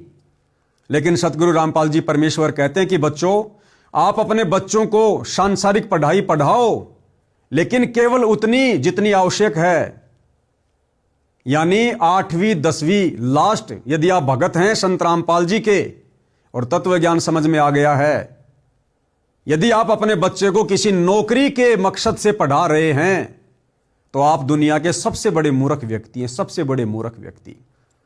क्योंकि ये पढ़ाई लिखाई, ये शिक्षा, ये अक्षर ज्ञान केवल परमात्मा ने आप और हमें इसलिए दिया कि हम इस कलयुग की बिचली पीढ़ी में, जब हमारे गुरुदेव भगवान हमारे को शास्त्र खोल खोल के दिखाएं, हम उन शास्त्रों को आंखों से देख लें कि वास्तव में भक्ति क्या है, भक्ति मार्ग क्या है, भगवान कौन है, ताकि हमारी आत्मा इस भक्ति और भगवान को स्वीकार कर ले और हम मोक्ष प्राप्त करने के योग्य बने। ये शिक्षा परमात्मा ने हमें नौकरी के लिए नहीं दी थी। नौकरी तो केवल एक लड्डू था जो परमात्मा ने फेंका था, क्योंकि बिना सवारत के इस गंदे लोक में कोई भी अपने बच्चों को नहीं पढ़ाता है। अगर ये नौकरी रूपी लड्डू शिक्षा के बदले में परमात्मा समाज में ना फेंकता, आज कोई भी व्यक्ति अपने बच्चों को नहीं पढ़ाता। और यदि माता पिता अपने बच्चों को नहीं पढ़ाते, तो आज सतगुरु रामपाल जी कैसे शास्त्रों में लिखी सच्चाई अपनी आत्माओं को बताते, समझाते। तो नौकरी केवल एक लड्डू के रूप में परमात्मा ने समाज में फेंका, ताकि नौकरी के चक्कर में, नौकरी के लालच में ये माता पिता अपने बच्चों को पढ़ा दें, शिक्षित उनको करवा दें, और ये शिक्षा फिर सतगुरु रामपाल जी के काम आ जाए। और आप और हमने क्या किया भाई और बहनों, केवल नौकरी को माध्यम बनाकर ही बच्चों को पढ़ाना शुरू कर दिया। और दुनिया भर के सब्जेक्ट जो हमारे किसी मतलब के नहीं, बीरबल, अकबर, बाबर, हुमायूं, पानीपत की लड़ाई, फलानी लड़ाई, हमारे किसी मतलब की नहीं। आज वो टॉपिक हमारे किसी काम नहीं आ रहे हो। तो कहने का मतलब भाई और बहनों, यदि हम भगत हैं संत रामपाल जी के, तत्व ज्ञान समझ में आ रहा है, तो हमने अपने बच्चों को 8वीं 10वीं से ज्यादा नहीं पढ़ाना है। बच्चों को अक्षर ज्ञान हो जाए, थोड़ा बहुत व्यावहारिक ज्ञान हो जाए, बहुत है। अपनी तीनों समय की आरती बच्चा भक्ति बोध हाथ में लेके पढ़ना सीख जाए, समझ जाए। इससे ज्यादा हमने बच्चों को इंजीनियर नहीं बनाना, डॉक्टर नहीं बनाना। हमारा मूल टारगेट क्या है, मूल मकसद क्या है? सतगुरु के ज्ञान को अच्छे से समझकर, मर्यादाओं में रहकर भक्ति करके इस गंदे लोक से बाहर निकलना। हमारा मकसद डॉक्टर बनना, इंजीनियर बनना नहीं है, बड़ी बड़ी कोठी बनाकर अपनी प्रभुता दिखाना नहीं है। गुरुदेव भगवान ने बताया कि ये काम वो करेंगे जो भक्ति नहीं करेंगे। जिसने डॉक्टर बनना है, इंजीनियर बनना है, अधिकारी बनना है, देश चलाना है, ये वो लोग करेंगे जो लोग भक्ति नहीं करेंगे। यदि हमारी बात समझ में आ गई है तो हमने अपनी भक्ति सफल करके इस गंदे लोक से बाहर निकलना है। तो सतगुरु रामपाल जी भगवान ने हमें बताया कि बच्चों को केवल सामान्य शिक्षा दो। नौकरी के मकसद से भगत ने बच्चे को पढ़ाना ही नहीं चाहिए। जगत की सोच और भगत की सोच, इसमें 36 का आंकड़ा होता है, 36 का आंकड़ा। यदि कोई आम जगत का सामान्य व्यक्ति जो संत रामपाल जी के भक्ति विधान से, सत्संगों से अपरिचित है, यदि ये वीडियो देख रहा होगा तो वो यही सोचेगा कि पवनदास तो बड़ा मूर्ख किस्म का प्राणी है, शिक्षा के विरोध में है, नौकरी के विरोध में है। भैया हम शिक्षा के विरोध में नहीं है। संत रामपाल जी का भक्ति मार्ग और आप जैसे जगत वाले भाई बहनों की सोच, इसमें 36 का आंकड़ा है, 36 का आंकड़ा। जब तक आप संत रामपाल जी के सत्संग नहीं सुनोगे, भक्ति मार्ग से परिचित नहीं होगे, आप नहीं समझ पाओगे ये क्या खेल है, ये क्या मैटर है। हमने तो इस गंदे लोक से बाहर निकलना है। हम ठोकर मारते हैं प्रधानमंत्री की पोस्ट को, हम ठोकर मारते हैं डॉक्टर इंजीनियर की पोस्ट को। हम असंख्य मनुष्य जन्म प्राप्त करके डॉक्टर भी रह चुके हैं, इंजीनियर भी रह चुके हैं, प्रधानमंत्री भी रह चुके हैं, लेकिन हमारी गति नहीं हुई, हमारी दुर्गति हुई। क्योंकि परमात्मा की वाणी है, एक हरि की भक्ति बिन राजा गधा होए, माटी लदे कुमार की घास न डाले कोई। इस पृथ्वी का राजा तो छोड़िए, देवताओं का राजा इंद्र भी मरने के बाद में सीधा गधी की योनि में जाता, गधी की योनि में। तो क्या काम आई वो इंद्र की पदवी, वो राजा की पदवी, वो बड़ी बड़ी डिग्रियां हमारे। तो भाई और बहनों, आप और हमने इस पचड़े में बिल्कुल नहीं पढ़ना है। और यदि कोई व्यक्ति पढ़ रहा है और साथ में सतगुरु रामपाल जी का भगत है और मर्यादा में रहकर भक्ति कर रहा है, तो भाई और बहनों, इस मर्यादित भक्ति के कारण सतगुरु रामपाल जी, यदि भगत के भाग्य में मृत्यु होनी है, एक्सीडेंट होना है, परमात्मा उसको भी टाल देगा। तो बताओ कौन सी शिक्षा ज्यादा महत्वपूर्ण है, ये रोजी रोटी वाली, नौकरी पेशे वाली शिक्षा या सतगुरु रामपाल जी की भक्ति वाली आध्यात्मिक शिक्षा? तो आप और हमने तो सतगुरु रामपाल जी वाली आध्यात्मिक शिक्षा को ज्यादा महत्व देना है। अब रामचंद्र यादव के दोनों बच्चे या अन्य बहुत सारे भगत भाई बहन होंगे जो सतगुरु रामपाल जी के भक्ति मार्ग को अच्छे से ना समझकर अपने बच्चों को किताबी कीड़ा बना के रखे हैं। दिन रात उनको कहते हैं पढ़ो पढ़ो पढ़ो, अच्छे नंबर लाओ, नौकरी लगो, नौकरी लगो।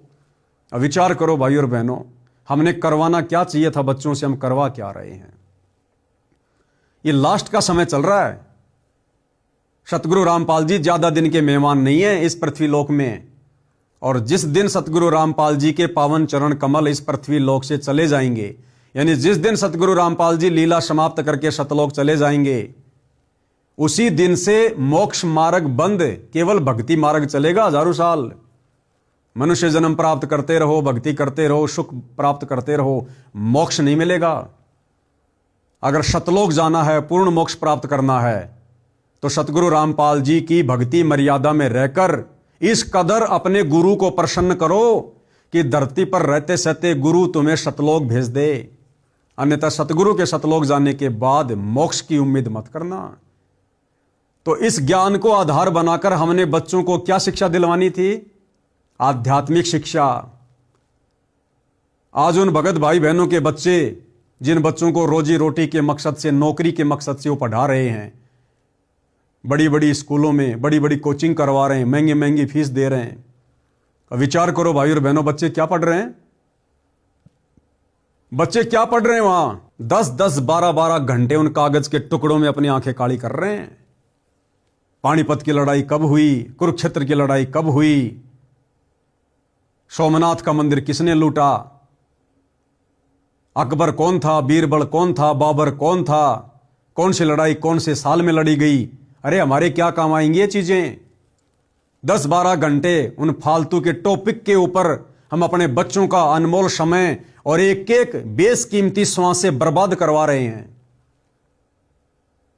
वो समय हमने परमात्मा की भक्ति में लगवाना है, परमात्मा की भक्ति में। आज आप अपने बच्चों को कह रहे हो बच्चों पढ़ो पढ़ो, और जितना ज्यादा बच्चे उन कागज के टुकड़ों में आंखें काली कर रहे हैं, आप बड़े प्रसन्न होते हैं।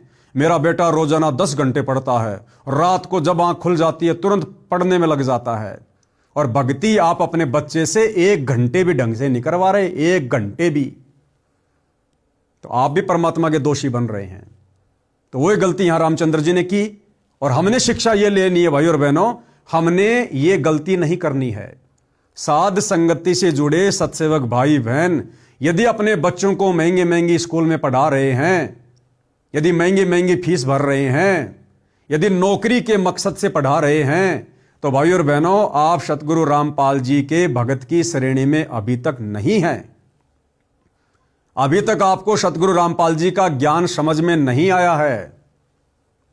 जो पैसा हम व्यर्थ में एक नौकरी के मकसद से महंगी महंगी फीस भरने में व्यर्थ में गवा रहे हैं, अरे 10वां अंश अपने गुरु को दान करते समय तो हमारी जो है खोपड़ी में खुजली शुरू हो जाती है, और वहां लाखों रुपया साल का महीने का हम बर्बाद कर रहे हैं, जिस नौकरी की कोई गारंटी भी नहीं है। और सतगुरु कहते हैं बच्चों 1 रुपया दोगे 1000 गुना देगा परमात्मा, 1000 गुना करके। इसका मतलब अभी हम ज्ञान से पूर्णतया परिचित नहीं हैं। तो सत्सेवक भाई बहन इस बात का विशेष तौर पर ध्यान रखे, क्योंकि भाई और बहनों मैं पवन दास उतना ही बोलता हूं, वही बोलता हूं जो मेरे गुरुदेव के विधान में है और जिन बातों पर मैं पहले अमल करता हूं। मैंने अपने बड़े लड़के को केवल 10वीं तक पढ़ाया, छोटे लड़के को केवल 7वीं तक पढ़ाया, और मेरे भाई के 2 बच्चे मेरे साथ में रहते हैं। उनकी माताजी की मृत्यु के बाद दोनों बच्चे मुश्किल से 2री या 3री, बस इससे ज्यादा स्कूल में नहीं गए, और अच्छे से पढ़ते हैं, नित्य नियम करते हैं, कोई दिक्कत नहीं है। 12वीं कक्षा का बच्चा भी इतनी अच्छी हिंदी नहीं पढ़ता होगा जितनी अच्छी हिंदी बच्चे मेरे भाई के लड़के जो परमात्मा के भगत हैं, एक लड़का एक लड़की जो वर्तमान में पढ़ रहे हैं और परमात्मा की भक्ति कर रहे हैं, उन कागज के टुकड़ों में स्कूल कॉलेज में जाकर अपनी आंखें खराब नहीं कर रहे।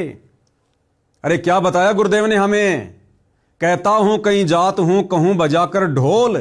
ये ढोल बजाने वाली बात क्यों कही परमात्मा ने वाणी में, कि मूर्ख किस्म के प्राणी मेरे सत्संगों को सीरियस नहीं लेते, हल्के में ले रहे हैं। इसलिए परमात्मा कहते हैं कहता हूं कहीं जात हूं कहूं बजाकर ढोल, कि मैं चिल्ला चिल्ला के कह रहा हूं, नादानो चीख चीख के कह रहा हूं।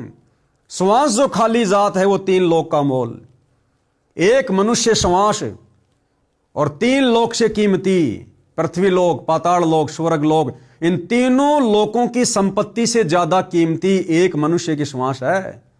अब सोचिए आप अपने बच्चों को उस नौकरी के लालच में आप कहां लेकर जा रहे हैं, कितना समय और श्वासें बर्बाद करवा रहे हैं।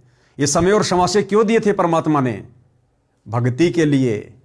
आगे चल के रोना पड़ेगा, पछताना पड़ेगा, गया हुआ समय फिर कभी लौट कर वापस नहीं आता। तो यह गलती भाई और बहनों साथ संगति से जुड़े भगत भाई बहनों ने बिल्कुल भी नहीं करनी है। 8वीं 10वीं से ज्यादा बच्चों को मत पढ़ाओ, नौकरी का मकसद अपने दिलो दिमाग से निकाल दो।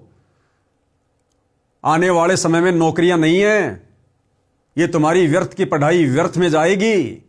ये तुम्हारी डिग्रियां जो आज तुम लेके खुश हो रहे हो, प्रसन्न हो रहे हो, ये डिग्रियां तुम लोगों ने आग के हवाले करनी पड़ेंगी, जलानी पड़ेंगी, फाड़नी पड़ेगी। आने वाला समय युग परिवर्तन 2028 के बाद संत रामपाल जी का है, और संत रामपाल जी के साम्राज्य में, संत रामपाल जी के भक्ति मार्ग में जब पूरे विश्व में केवल उन्हीं का साम्राज्य होगा, तो संत रामपाल जी के साम्राज्य में नौकरियां ये कागज की डिग्रियां देखकर, ये MA, BA, B.Ed, PhD की डिग्रियां देखकर नहीं मिलेंगी। सेवा मिलेगी भगत का आचरण देखकर, भगत का व्यवहार देखकर, भगत की मर्यादा देखकर, भगत का भक्ति धन देखकर। तो भैया आंखें खोलो। दास पहले भी 2-4 वीडियो बना चुका है इस फर्जी शिक्षा के ऊपर। ये जितनी आवश्यकता थी परमात्मा ने हमें दिलवा दी, और जितनी आवश्यकता है बच्चों को उतनी दिलाओ, ज्यादा आध्यात्मिक शिक्षा दिलवाओ। तो जो गलती यहां रामचंद्र जी कर रहे हैं, जिन बच्चों को पढ़ाने के चक्कर में उन्होंने अपनी गाड़ियां बेचनी पड़ी, और आज वो रामचंद्र अपने बच्चों की ढंग से फीस भी नहीं भर पाता होगा, क्योंकि इन्हीं सब बातों को लेकर कि सामान्य परिवार से है, काम धंधा इतना अच्छा है नहीं, बच्चे पढ़ रहे हैं दिल्ली में, रहने का, खाने का, लाखों का खर्चा लाए कहां से, उधार कोई कितने दिन देगा। तो इन्हीं सब बातों को लेकर धीरे धीरे मानसिक संतुलन बिगड़ना शुरू हो गया। ऊपर से साथ संगति छोड़ दी, गुरु को परमात्मा नहीं मानता, और अंत में क्या हुआ, काल का दाव लग गया। मेंटली डिस्टर्ब, लोगों को फोन पे धमकियां देने लगा, गालियां देने लगा। जबकि भाई और बहनों, रामचंद्र यादव तो भगत है। अरे इस प्रकार से गालियां तो कोई आम समाज का व्यक्ति भी नहीं देता। वही व्यक्ति दे सकता है जो या तो मेंटली डिस्टर्ब हो, या बहुत बड़ा कोई बदमाश हो, कोई गैंगस्टर हो, जिसका कोई शवारत हो, जिसका यह धंधा हो लोगों को डरा के धमका के अपना पेट भरना। तो रामचंद्र यादव जी किस कैटेगरी के इंसान हैं आप जी देख सकते हैं। इन्हीं बच्चों की मोटी मोटी फीस भरने के चलते, व्यर्थ में, बिना ज्ञान के, और धीरे धीरे मेंटली डिस्टर्ब, और संत रामपाल जी का भगत होने के बावजूद भगत के मुख से तो सत साहिब निकलना चाहिए, जयबंदी छोड़ के निकलनी चाहिए। परमात्मा कहते हैं जग में बैरी कोई नहीं, जो मन शीतल होए, या आपा को डार दे, दया करे सब कोई। परमात्मा तो हमें यह शिक्षा देते हैं। फिर ये गाली निकालने की आदत कहां से लगी? क्योंकि गुरुदेव की मर्यादा में नहीं है ना। बच्चों को नौकरी के मकसद से पढ़ाना, इतना ज्यादा पैसा खर्च करना, व्यर्थ करना, तो सतगुरु फिर भगत के ऊपर दया नहीं बख्शता। और उसी के चलते मेंटली डिस्टर्ब, और फिर लोगों को गालियां निकालना, और उन्हीं गालियों को निकालने के चलते मर्यादा टूटना। और आज देख लीजिए कहां बैठे हैं, वो जेल में बैठे हुए हैं, और आने वाले इतिहास में भगत समाज के सामने मुंह दिखाने के लायक नहीं। आने वाले समय में पता चलेगा कि रामचंद्र यादव जेल क्यों गया था, सतगुरु की सेवा में गया था या किसी और कारण से गया था। तो पता चलेगा कि मां बहन की गालियां निकालता था। क्या इज्जत रहेगी? क्या उसके बच्चों की इज्जत रहेगी? और रामचंद्र यादव के बच्चे बड़े बड़े हैं, लगभग 18-20 वर्ष के, एक लड़का एक लड़की। अब आप खुद ही विचार करो, एक तरफ तो रामचंद्र यादव अपने बच्चों को उच्च शिक्षा दे रहा है, लेकिन संस्कार, अरे संस्कार के बिना शिक्षा क्या काम की। और सरेआम रामचंद्र यादव सोशल मीडिया पर, अपने फेसबुक आईडी पर ऑडियो डाल रहा है मां बहन की गालियों वाली। क्या उसकी लड़की मोबाइल नहीं रखती होगी? क्या उसका लड़का मोबाइल नहीं रखता होगा? क्या उसकी लड़की वो गालियां नहीं सुनेगी? क्या उसका लड़का नहीं सुनता होगा? तो शिक्षा दे रहे हो लेकिन संस्कार नहीं दे रहे, क्या फायदा फिर उस शिक्षा का? तो यहां पर भाई और बहनों, टोटल जो ये दाव लगा है काल का, क्यों लगा है? सतगुरु की मर्यादाओं में ना रहने के कारण, सतगुरु के ज्ञान को अच्छे से ना समझकर, और इस भक्ति मार्ग पर अपनी मनमानियां करने के चलते। तो भाई सत्सेवक भाई बहनों ने बिल्कुल भी भूलकर भी ऐसी गलती नहीं करनी है। इस प्रकार की घटनाओं के माध्यम से केवल हमने शिक्षा लेनी है, शिक्षा, केवल शिक्षा। इसके 2 बच्चे हैं जो दिल्ली में पढ़ते हैं, बताते हैं कि पहले इसके पास 3 गाड़ियां थी। देखो क्या लिख रहा है, पहले इसके पास 3 गाड़ियां थी जो इसने बेच दी। क्यों बेच दी भाई? केवल बच्चों को पढ़ाने के लिए, केवल बच्चों को पढ़ाने के लिए, शिक्षा दिलाने के लिए। जिस शिक्षा में यह कन्फर्म नहीं है कि नौकरी लगेगी, जिस शिक्षा में यह कन्फर्म नहीं है कि बच्चा कितनी लंबी उम्र जिएगा। अरे भविष्य का पता है क्या? 1 सेकंड का नहीं पता आगे का। फिर क्यों हम व्यर्थ में बच्चों का दिमाग खराब कर रहे हैं? बच्चों को क्या पता अपने भविष्य का? लेकिन माता पिता ने भगत होने के बावजूद उनको बताना चाहिए, समझाना चाहिए। आज ये जो समय है, जो ये बचपन का समय है, बचपन में हम बच्चे को जिस रंग में रंग देंगे वो रंगा जाएगा। और बचपन में बच्चे के ऊपर भक्ति का जो रंग चढ़ता है वो बाद में नहीं चढ़ता। तो आज तो रामचंद्र जैसे भगत अपने बच्चों को रोजी रोटी के चक्कर में, नौकरी के चक्कर में भक्ति से दूर करके, हालांकि नाम भी दिलवा रखा है, लेकिन वो नाम किस काम का, जिस नाम से ज्यादा वो फालतू के, वो कागजी, वो कीड़े बने हुए हैं। तो आज रामचंद्र यादव जैसे लोग अपने बच्चों को पढ़ाई लिखाई में ज्यादा धकेल रहे हैं, और बच्चे उसी रंग में रंगे जा रहे हैं। और 20-25 साल के होने के बाद जब रामचंद्र यादव जैसे भगत कहेंगे कि बच्चों भक्ति करो, परमात्मा आया हुआ है, मोक्ष करवाना है, उस समय वो बच्चे अपने माता पिता की एक भी नहीं सुनेंगे, एक भी। क्योंकि आपने बचपन से उनको भक्ति के रंग में नहीं बल्कि उल्टे रंग में रंग दिया। तो कितना बड़ा धोखा भाई और बहनों यह काल हमारे साथ में कर रहा है। तो 3-3 गाड़ियां थी इनके पास में, वो गाड़ियां भी इन्होंने बच्चों की फीस भरने के चक्कर में बेच दी। और अब देखो भाई और बहनों, अब रामचंद्र यादव जी जेल चले गए, जल्दी आ जाते हैं, बहुत अच्छी बात है। यदि समय लग गया तो बच्चों की फीस कौन भरेगा?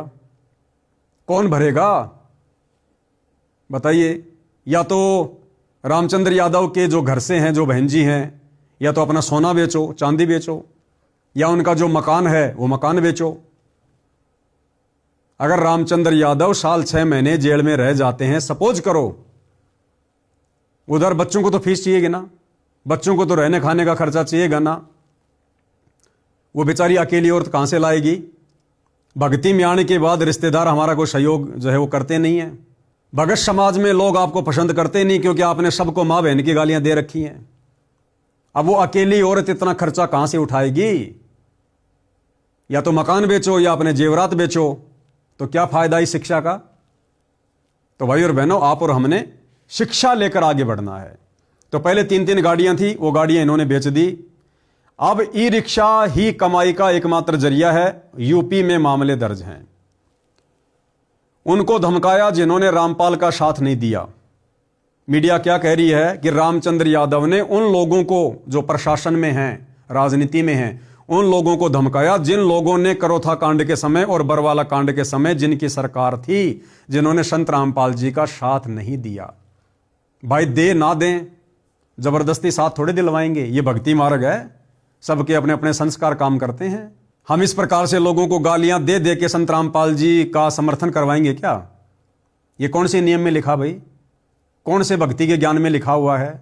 यदि कोई संत रामपाल जी का समर्थन ना करे, कोई संत रामपाल जी को सहयोग ना दे, तो हम लोगों को मां बहन की गालियां दे दे के और संत रामपाल जी का समर्थन करवाएंगे। टोटल परमात्मा के भक्ति और ज्ञान के विपरीत क्रिया। जज्जर पुलिस की पकड़ में आने के बाद आरोपी रामचंद्र यादव ने पुलिस को बताया कि उसने बादली विधायक कुलदीप समेत उन सभी अन्य प्रभावशाली नेताओं और विधायकों को धमकाने का काम किया जो दोहरा मुखौटा पहने हुए हैं। अरे राजनेता तो सदा से दोहरा मुखौटा पहनकर रहते हैं भाई, तुम्हें नहीं पता इस बात का? जब तुम्हें इतना भी नहीं पता तो फिर क्यों भक्ति कर रहे हो? इसीलिए तो संत रामपाल जी हमें राजनीति और राजनेताओं से दूरी बनाकर रहने की शिक्षा देते हैं कि ये किसी के नहीं होते, किसी के भी ये अपने स्वार्थ के होते हैं। राजनेता का हमेशा दोहरा मुखौटा ही होता है। जो दोहरा मुखौटा पहने हुए हैं, रामचंद्र ने कहा कि उन्होंने उन लोगों को धमकाया, चाहे वह कांग्रेस के हों चाहे बीजेपी से, जिन्होंने सही वक्त पर संत रामपाल का साथ नहीं दिया जब उन्हें जेल भेजा जा रहा था।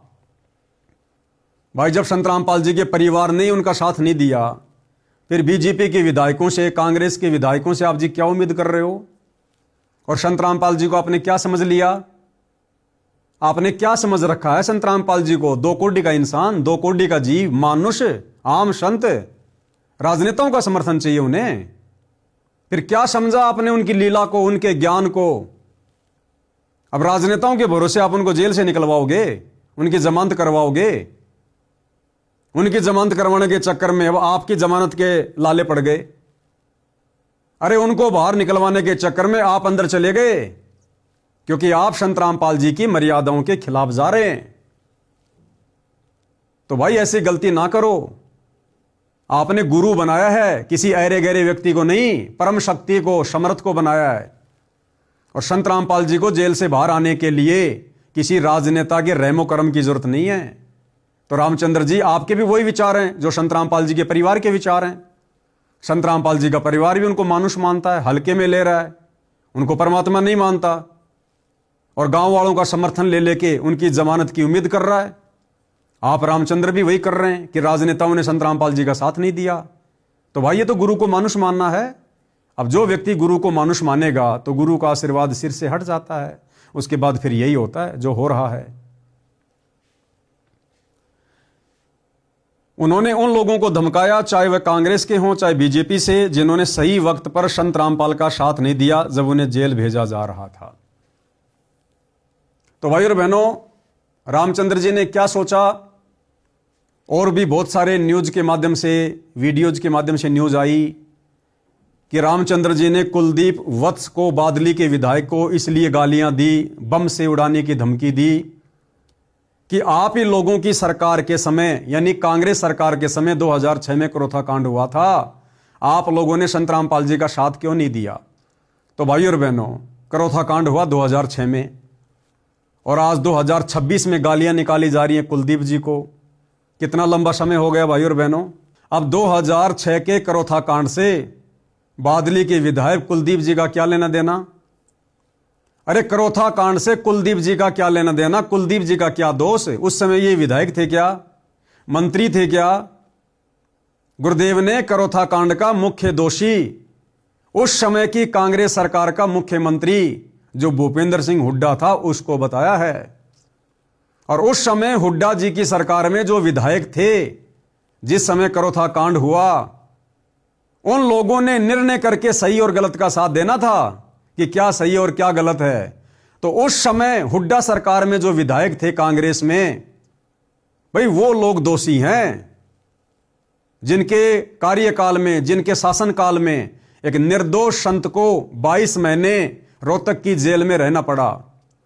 तो यदि कोई दोषी है तो उस समय के जो विधायक थे, जो एमएलए थे, जो मंत्री थे, वो लोग दोषी हैं।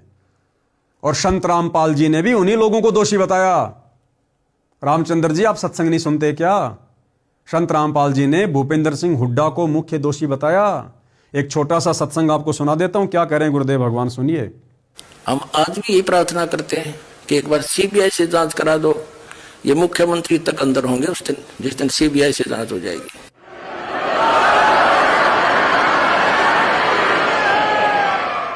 ये मुख्यमंत्री हरियाणा श्री भूपेंद्र सिंह जी का इसमें मेन रोल है। ये नाम आक्रमणकारियों के नाम देता है ये व्यक्ति। तो जितनी ये जांच हो जाएगी, इस टाइम तो आवेगा, समय आता है। सदा हमारे बुरे दिन थोड़े रहेंगे, कदे तो सुनेगा हमारी भी दिन होगी परमात्मा। तो बताइए भाई और बहनों, कुलदीप वत्स, जिसका ना कोई करोथा कांड से लेना देना, ना उस समय वो विधायक था, उन्हें बेवजह गाली देने का कोई मतलब रामचंद्र जी के द्वारा नहीं निकला। और रामचंद्र जी ने मंदबुद्धिता दिखाई, बेबुद्धि वाला काम किया भगत होने के बावजूद। और क्या हुआ? वही हुआ जो परमेश्वर अपनी वाणी में हमें बताते हैं, लेकिन हम मानते नहीं। गुरुदेव भगवान कहते हैं, बिन सोचे समझे जो करे पाछे सो पछताए, और काम बिगाड़े आपना जग में होत हसाए। यानी खुद भी कष्ट उठाएगा और जगत में बदनामी का कारण भी बनेगा। तो रामचंद्र जी ने जेल जाकर खुद भी ये आफत मोल ली, अपनी बेइज्जती करवाई, अपनी बदनामी करवाई, और साथ साथ अपने गुरुदेव भगवान की भी बदनामी करवाई, उनको भी निंदा का पात्र बनाया कि ये हैं संत रामपाल जी के परम भगत, ये हैं संत रामपाल जी के भगत। ऐसा समाज तैयार कर रहे हैं संत रामपाल जी। तो व्यर्थ में बदनामी संत रामपाल जी की। दोषी कौन हुआ? रामचंद्र यादव। तो भाई और बहनों, आप और हमने इस प्रकार की घटनाओं से शिक्षा लेनी है। देखो, ये भक्ति मार्ग पक्ष और विपक्ष से दूर निष्पक्षता का है। गुरुदेव क्या कहते हैं हमें कि पक्षा पक्षी के कारण सब जग रहा भुलान। पक्षा पक्षी यानी पक्ष और विपक्ष के चक्कर में पड़कर पूरा संसार एक दूसरे का दुश्मन बना हुआ है, राग द्वेष ईर्ष्या में सड़ रहा है। लेकिन भगत के लिए परमात्मा गुरुदेव भगवान हमें क्या शिक्षा दे रहे हैं कि पक्षा पक्षी के कारण सब जग रहा भुलान, निष्पक्ष होके हरि भजय वो है संत सुजान। अगर रामचंद्र यादव जी ने अपने गुरु को परमात्मा मान लिया हृदय से, सतलोक आश्रम कमेटी की तरह जुबान से भगवान कहने से, परमात्मा कहने से बात नहीं बनती। मकान के आगे पोस्टर लगा देना कि इस घर में कोई बीड़ी गुटखा वाला अंदर प्रवेश ना करे, इससे बहुत बड़ा कोई भगत साबित नहीं हो जाता है। अपनी गाड़ी में, अपनी ई रिक्शा में किसी बीड़ी सिगरेट पीने वाले को बैठने नहीं देना, इससे बहुत बड़ा कोई भगत साबित नहीं हो जाता है। हजारों सतलोक आश्रम से जुड़े भक्तों के घरों के बाहर भी इस प्रकार के पोस्टर आपको मिल जाएंगे। लेकिन आज वो लोग क्या कर रहे हैं? वो खुद ही मर्यादा में नहीं है, बात बात पर राजनीति करके अपने गुरु को दुखी कर रहे हैं। गुरु के रहते सहते कागज के टुकड़े दाढ़ी मूंछ वाले कबीर को भगवान मानकर पूज रहे हैं, व्यभिचारणी भक्ति कर रहे हैं। तो इन बातों से कुछ नहीं होता भाई। परमात्मा कहते हैं भक्ति की गति कुछ और है, इस ज्ञान की समझ कुछ और है। तो रामचंद्र यादव जी हो चाहे कोई भी हो, भाई और बहनों, इस भक्ति मार्ग में परमात्मा की वाणी के अनुसार हमने चलना है कि पक्षा पक्षी के कारण सब जग रहा भुलान, निष्पक्ष होके हरि भजय वो संत सुजान। भगत ने हमेशा हर किसी के साथ निष्पक्षता वाला रवैया अपनाना है। परमात्मा कहते हैं कबीर खड़ा बाजार में मांगे सबकी खैर, ना कहूं से दोस्ती ना कहूं से बैर। तो हमने यहां पर राग द्वेष ईर्ष्या नहीं पालनी है, किसी को अपना मित्र या किसी को अपना शत्रु नहीं समझना है।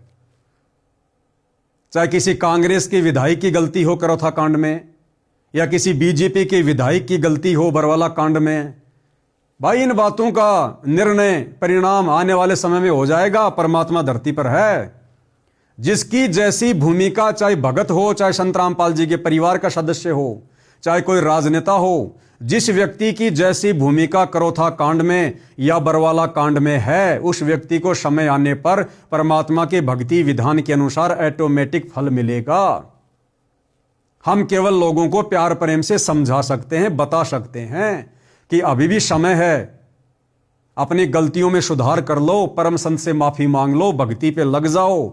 हम केवल इतना ही संदेशा दे सकते हैं। और क्या क्या आपने फायदा ले लिया?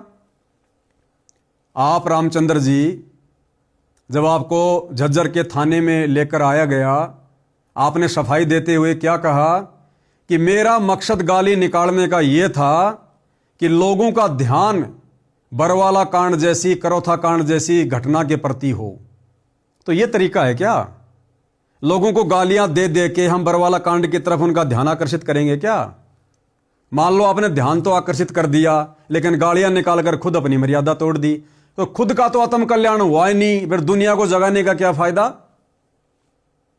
और यह परमात्मा के कौन से विधान में है? अगर गाली निकालने से आप रामचंद्र जी के अनुसार दुनिया का ध्यान बरवाला कांड की तरफ आकर्षित होगा, तो फिर 2-4 का मर्डर कर दो ना। अरे यूपी में तो बड़ी आसानी से बंदूकें मिल जाती हैं, देसी कट्टे मिल जाते हैं, हम देखते हैं आए दिन अखबारों में।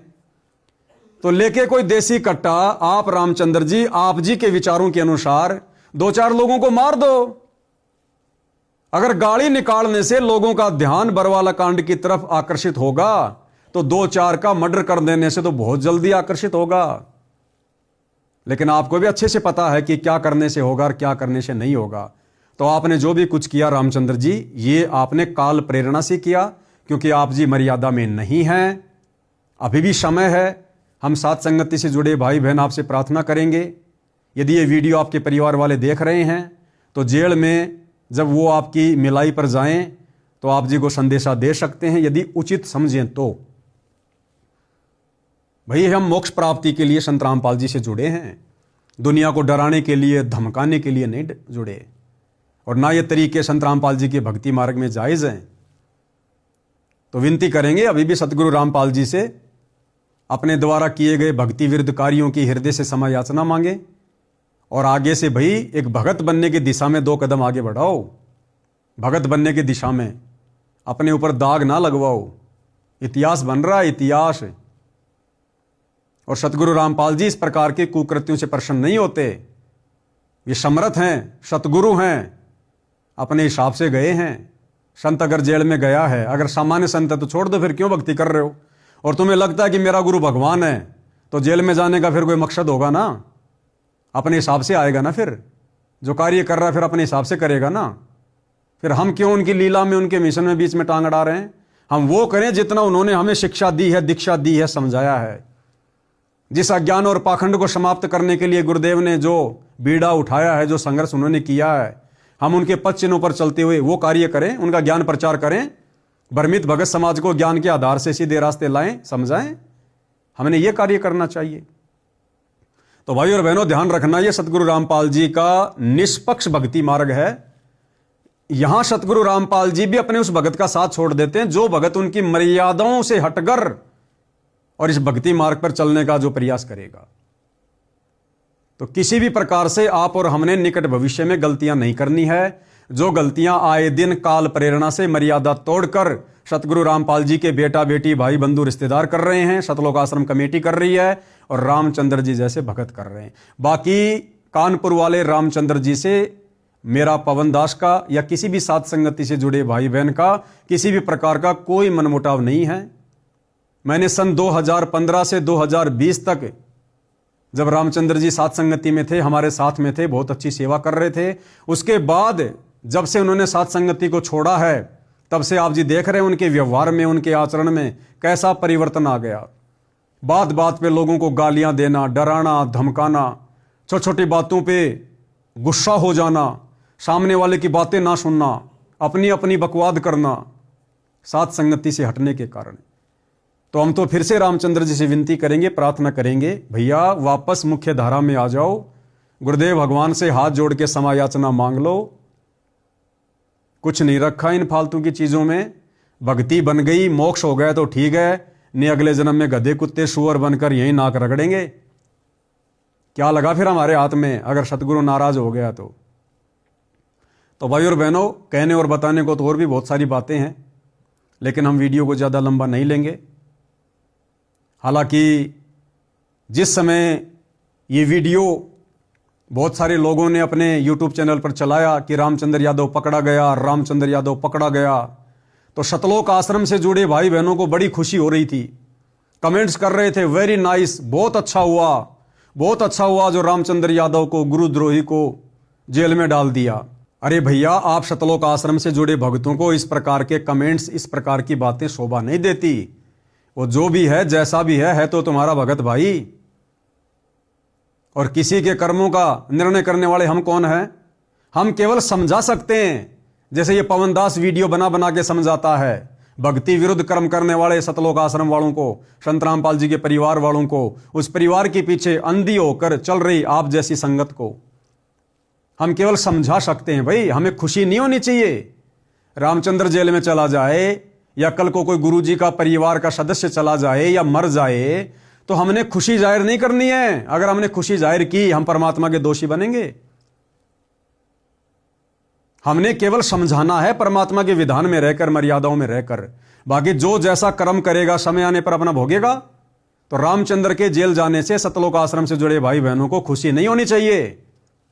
विचार करना चाहिए कि हे परमात्मा, कल को हमसे कोई ऐसी गलती ना हो जाए, हे परमात्मा हमसे कोई ऐसी मर्यादा ना टूट जाए जिस कारण से काल रामचंद्र जी की तरह हमारे सिर पर बैठ जाए और हमसे भी कोई गलती करवा दे, किसी को गालियां निकलवा दे, किसी को धमकी दिलवा दे, और हम भी अपनी भक्ति का सत्यानाश कर बैठें और व्यर्थ में आपकी निंदा का भी हम कारण बने।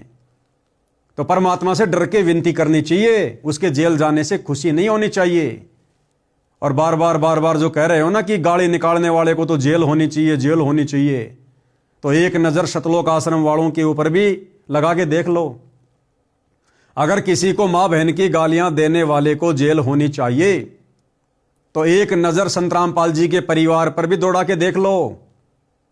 मुझ पवन दास को किस किस प्रकार की मां बहन की भद्दी भद्दी गालियां जो रामचंद्र जी दे रहा था उस विधायक को, वो गालियां संत रामपाल जी के परिवार ने दी हैं, सतलोक आश्रम के कोऑर्डिनेटरों ने दी है। सुना देता हूं आपको एक बार, अगर आप लोग आंख और कान से जो है अंधे और बहरे हो चुके हैं सतलोक आश्रम से जुड़े भाई बहन, तो आपको थोड़ा सा अतीत में लेके जाता हूं। पहले आपको सुनाता हूं उत्तर प्रदेश का स्टेट कोऑर्डिनेटर संजीव हुड्डा और इसी रामचंद्र यादव को किस प्रकार से मां बहन की गालियां देता है। रामचंद्र यादव को कहता है रंडे का बीज।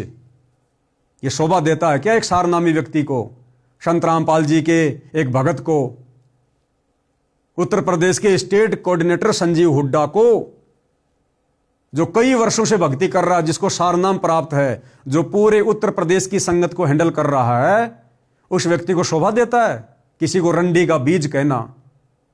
और ना जाने क्या क्या कह रहा है, तेरे पिछवाड़े में ये कर दूंगा, वो कर दूंगा, तेरे को मैं मुर्गा बना के ये कर दूंगा। तो सुन लो भाई सतलोक आश्रम से जुड़े भाई बहनों, अगर किसी को मां बहन की गाली देने वाले को जेल होनी चाहिए, और रामचंद्र जी की जेल से यदि आप इस प्रकार से खुश हैं, तो भाई फिर आपने संजीव हुड्डा को भी जेल में भेजने की तैयारी करनी चाहिए। उसको फोन करना चाहिए कि तू नालायक आदमी है, गाली निकालना अच्छी बात नहीं है, गाली निकालने वाले को जेल होनी चाहिए। तो एक बार संजीव हुड्डा जी की ये ऑडियो सुन लीजिएगा। हेलो, संजीव हुड्डा जी साहब। कौन हो भाई? कानपुर से रामचंद्र दास। हाँ सुना भाई। 18 तारीख को लखनऊ में क्या कर रहे हैं भगत जी? क्या करना है? क्या करना है? हाँ मैसेज पूरे देश में डाला तो बताइए ना 18 तारीख को आप क्या कर रहे हो भगत जी। यूपी के स्टेट कोऑर्डिनेटर हो तो आप जवाब दो ना भगत जी। भक्तों को देते हैं भाई जवाब। अरे भक्तों को देते हैं। रामचंद्र सुधर जा, कुछ नहीं रखे इंतजाम। अरे आप हम सुधरे या ना सुधरे, आप इसका जवाब दो हाँ। कि आप 18 नवंबर को अरे कौन सा सुधार। लखनऊ में। अरे मैं सुधार दूंगा ना फिर। अरे मान जा। तुम क्यों सुधारने क्यों नहीं आ रहे हो, आ जाओ ना सुधारने के लिए। अरे मान जा, रामचंद्र कुछ नहीं रखा। दास कभी नहीं मानेगा, तुम्हारे जैसे गद्दारों से हाँ? संपर्क करता रहेगा। और आप जवाब दो ना, दुनिया की बातें छोड़ो, आप ये जवाब दो 18 नवंबर को लखनऊ में क्या कर रहे हो संजीव हुड्डा जी। ये धमकियां देना छोड़ दो। अरे फालतू बकवास मत ना अरे करे, 18 मान जा। नवंबर को क्या कर रहे हो तुम लखनऊ में, ये पहले बताओ ना भगत जी। फालतू बकवास छोड़ो। अरे मान जा रामजादे, मान जा। अरे नहीं मानूंगा, तुम जैसे लोगों को हाँ? नहीं मानूंगा। ये गालियां तुम देते रहो। मैं डंडा दे दूंगा 18 नवंबर को तुम क्या कर रहे हो ये पहले बताओ संजीव हुड्डा जी, यूपी स्टेट कोऑर्डिनेटर। ये गालियां देना बंद कर। अरे मैं गाड़ी का मुर्गा बना कर मरूंगा रोड पर, ध्यान अरे रखिए इस 18 बात नवंबर का। को तो लखनऊ में क्या कर रहा है, तुम क्या अरे मुर्गा तेरे- बनाओगे। तुम तो कानपुर नहीं तेरा आओगे मुर्गा- चक्कर दिखाने। तेरा मुर्गा बना कर मारूंगा, ध्यान रखिए इस बात का। अरे ठीक है। रामपाल जी महाराज के वास्तव में शिष्य हो। ध्यान रखिए, सुन तेरा लो। बहुत नुकसान कर ली, तेरा बहुत बकवास कर ली है। संजीव हुड्डा जी अगर अरे वास्तव तुम बहुत, अरे साले का कान पर मारूंगा, रामजादा बकवास करे। अगर संजीव हुड्डा जी आप चंकी मार का रामपाल जी कीड़ा। महाराज के वास्तव में शिष्य हो तो आप कानपुर आकर के चंकी मार का कीड़ा। ढोकले की औलाद हो आप। साले रंडी के बीच अरे रामजादे। बहुत यही हाँ? परमात्मा ने ज्ञान दिया ना, यही परमात्मा ने ज्ञान दिया है संजीव हुड्डा जी। इतने यूपी के कितने बाप है तेरे?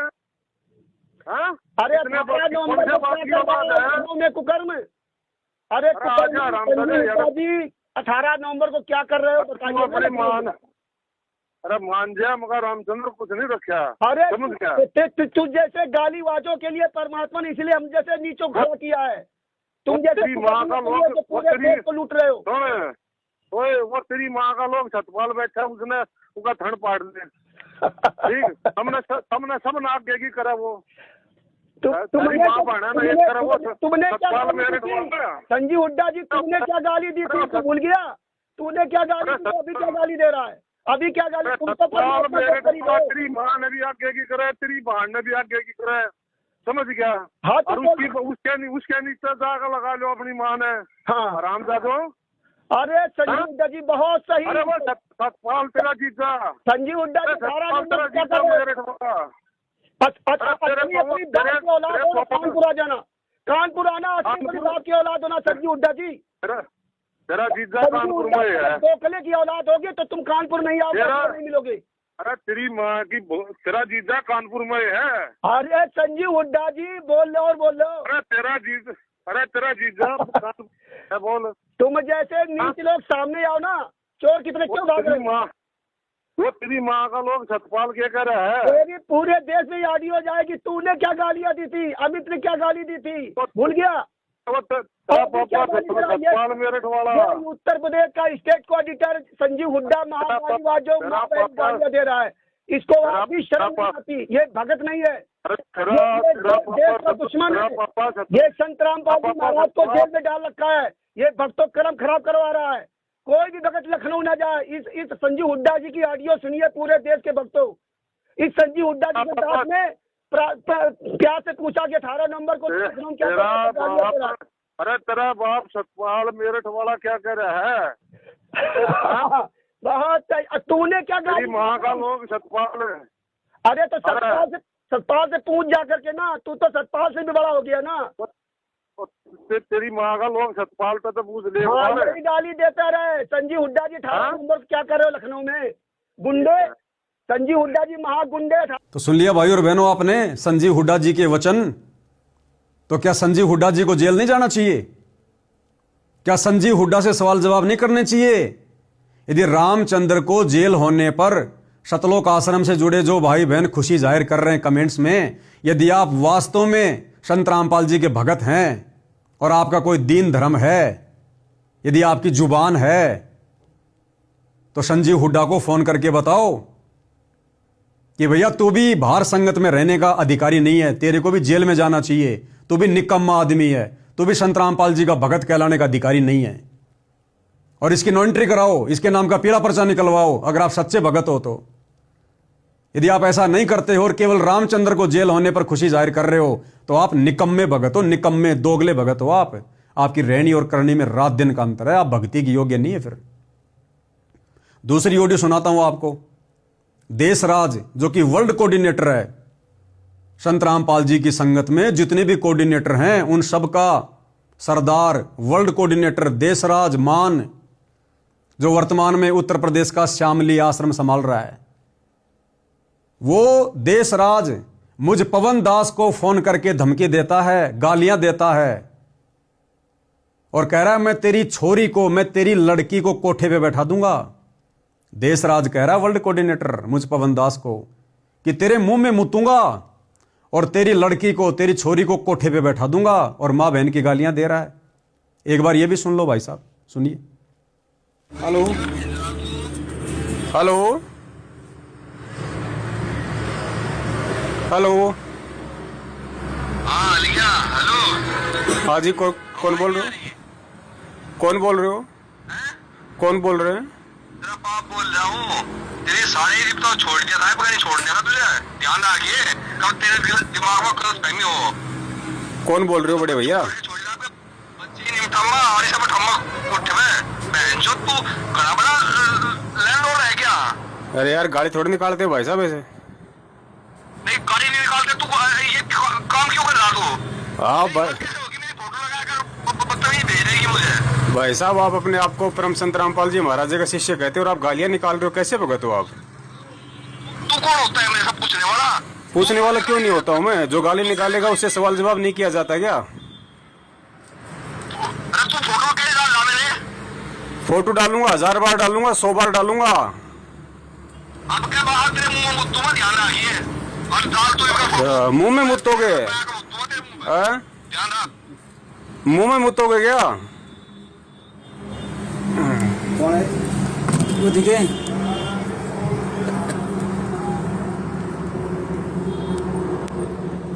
सत साहेब देवबंदी छोड़ गई। पुण्यात्माओं, ये है देशराज दिल्ली वाला, जिसने गद्दार बसंत सैनी के भाई सतीश सैनी के मोबाइल से दास से अभी इसने बातचीत की है।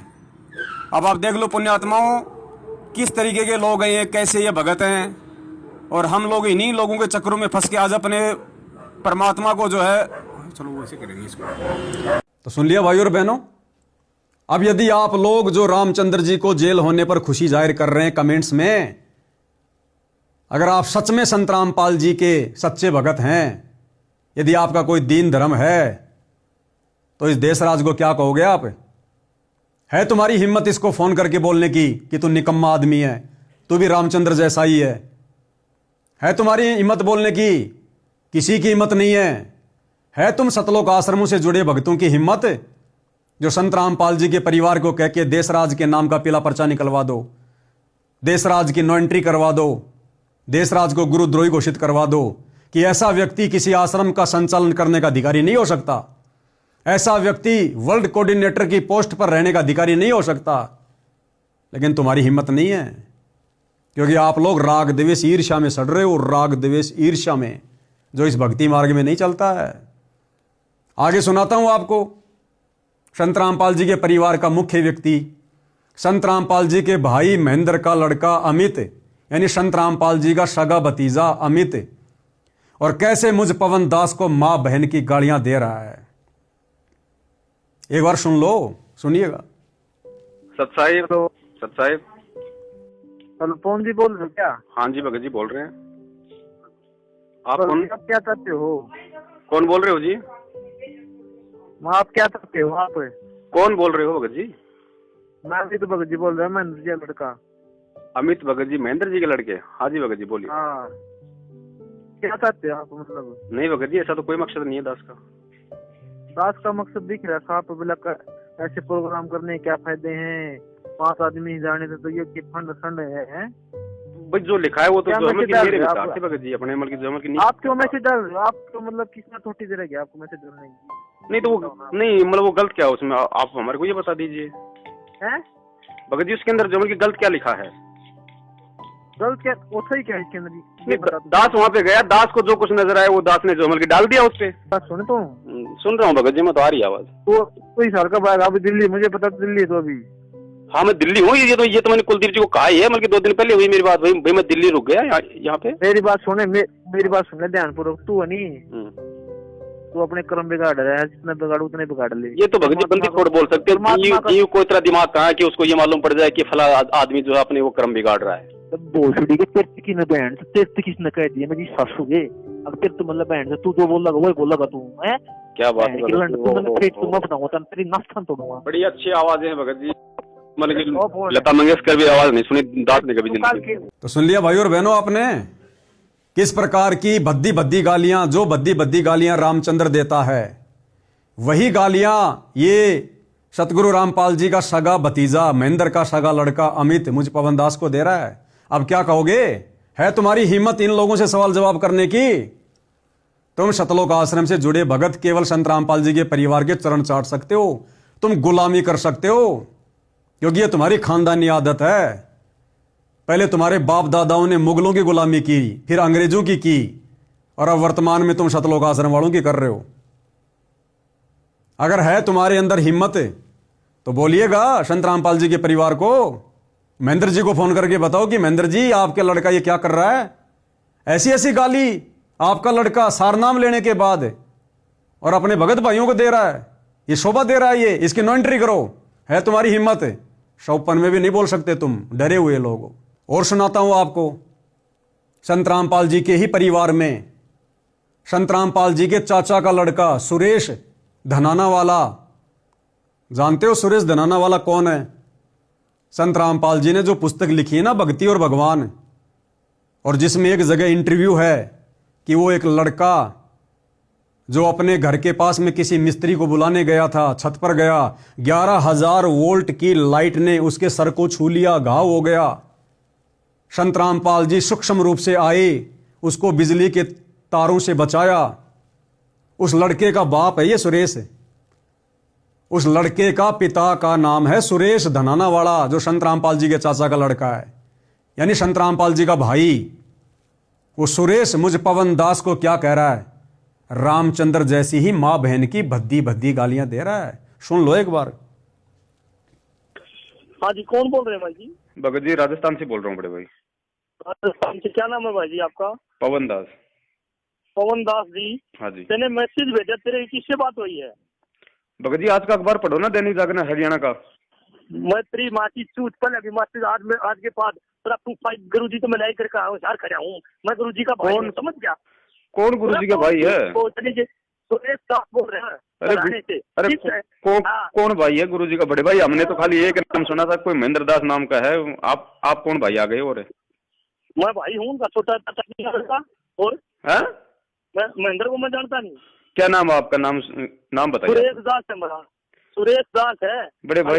नाम 283 बड़ा कहानी लिखी हो रहे, ठीक है? अच्छा, ये भ्रमित करने की सारे गाइड बोला तुम्हारे पास, ये भ्रमित करे तो किसका मैसेज आया? कौन का मंत्र का मैसेज आया? दूतिया पंथी।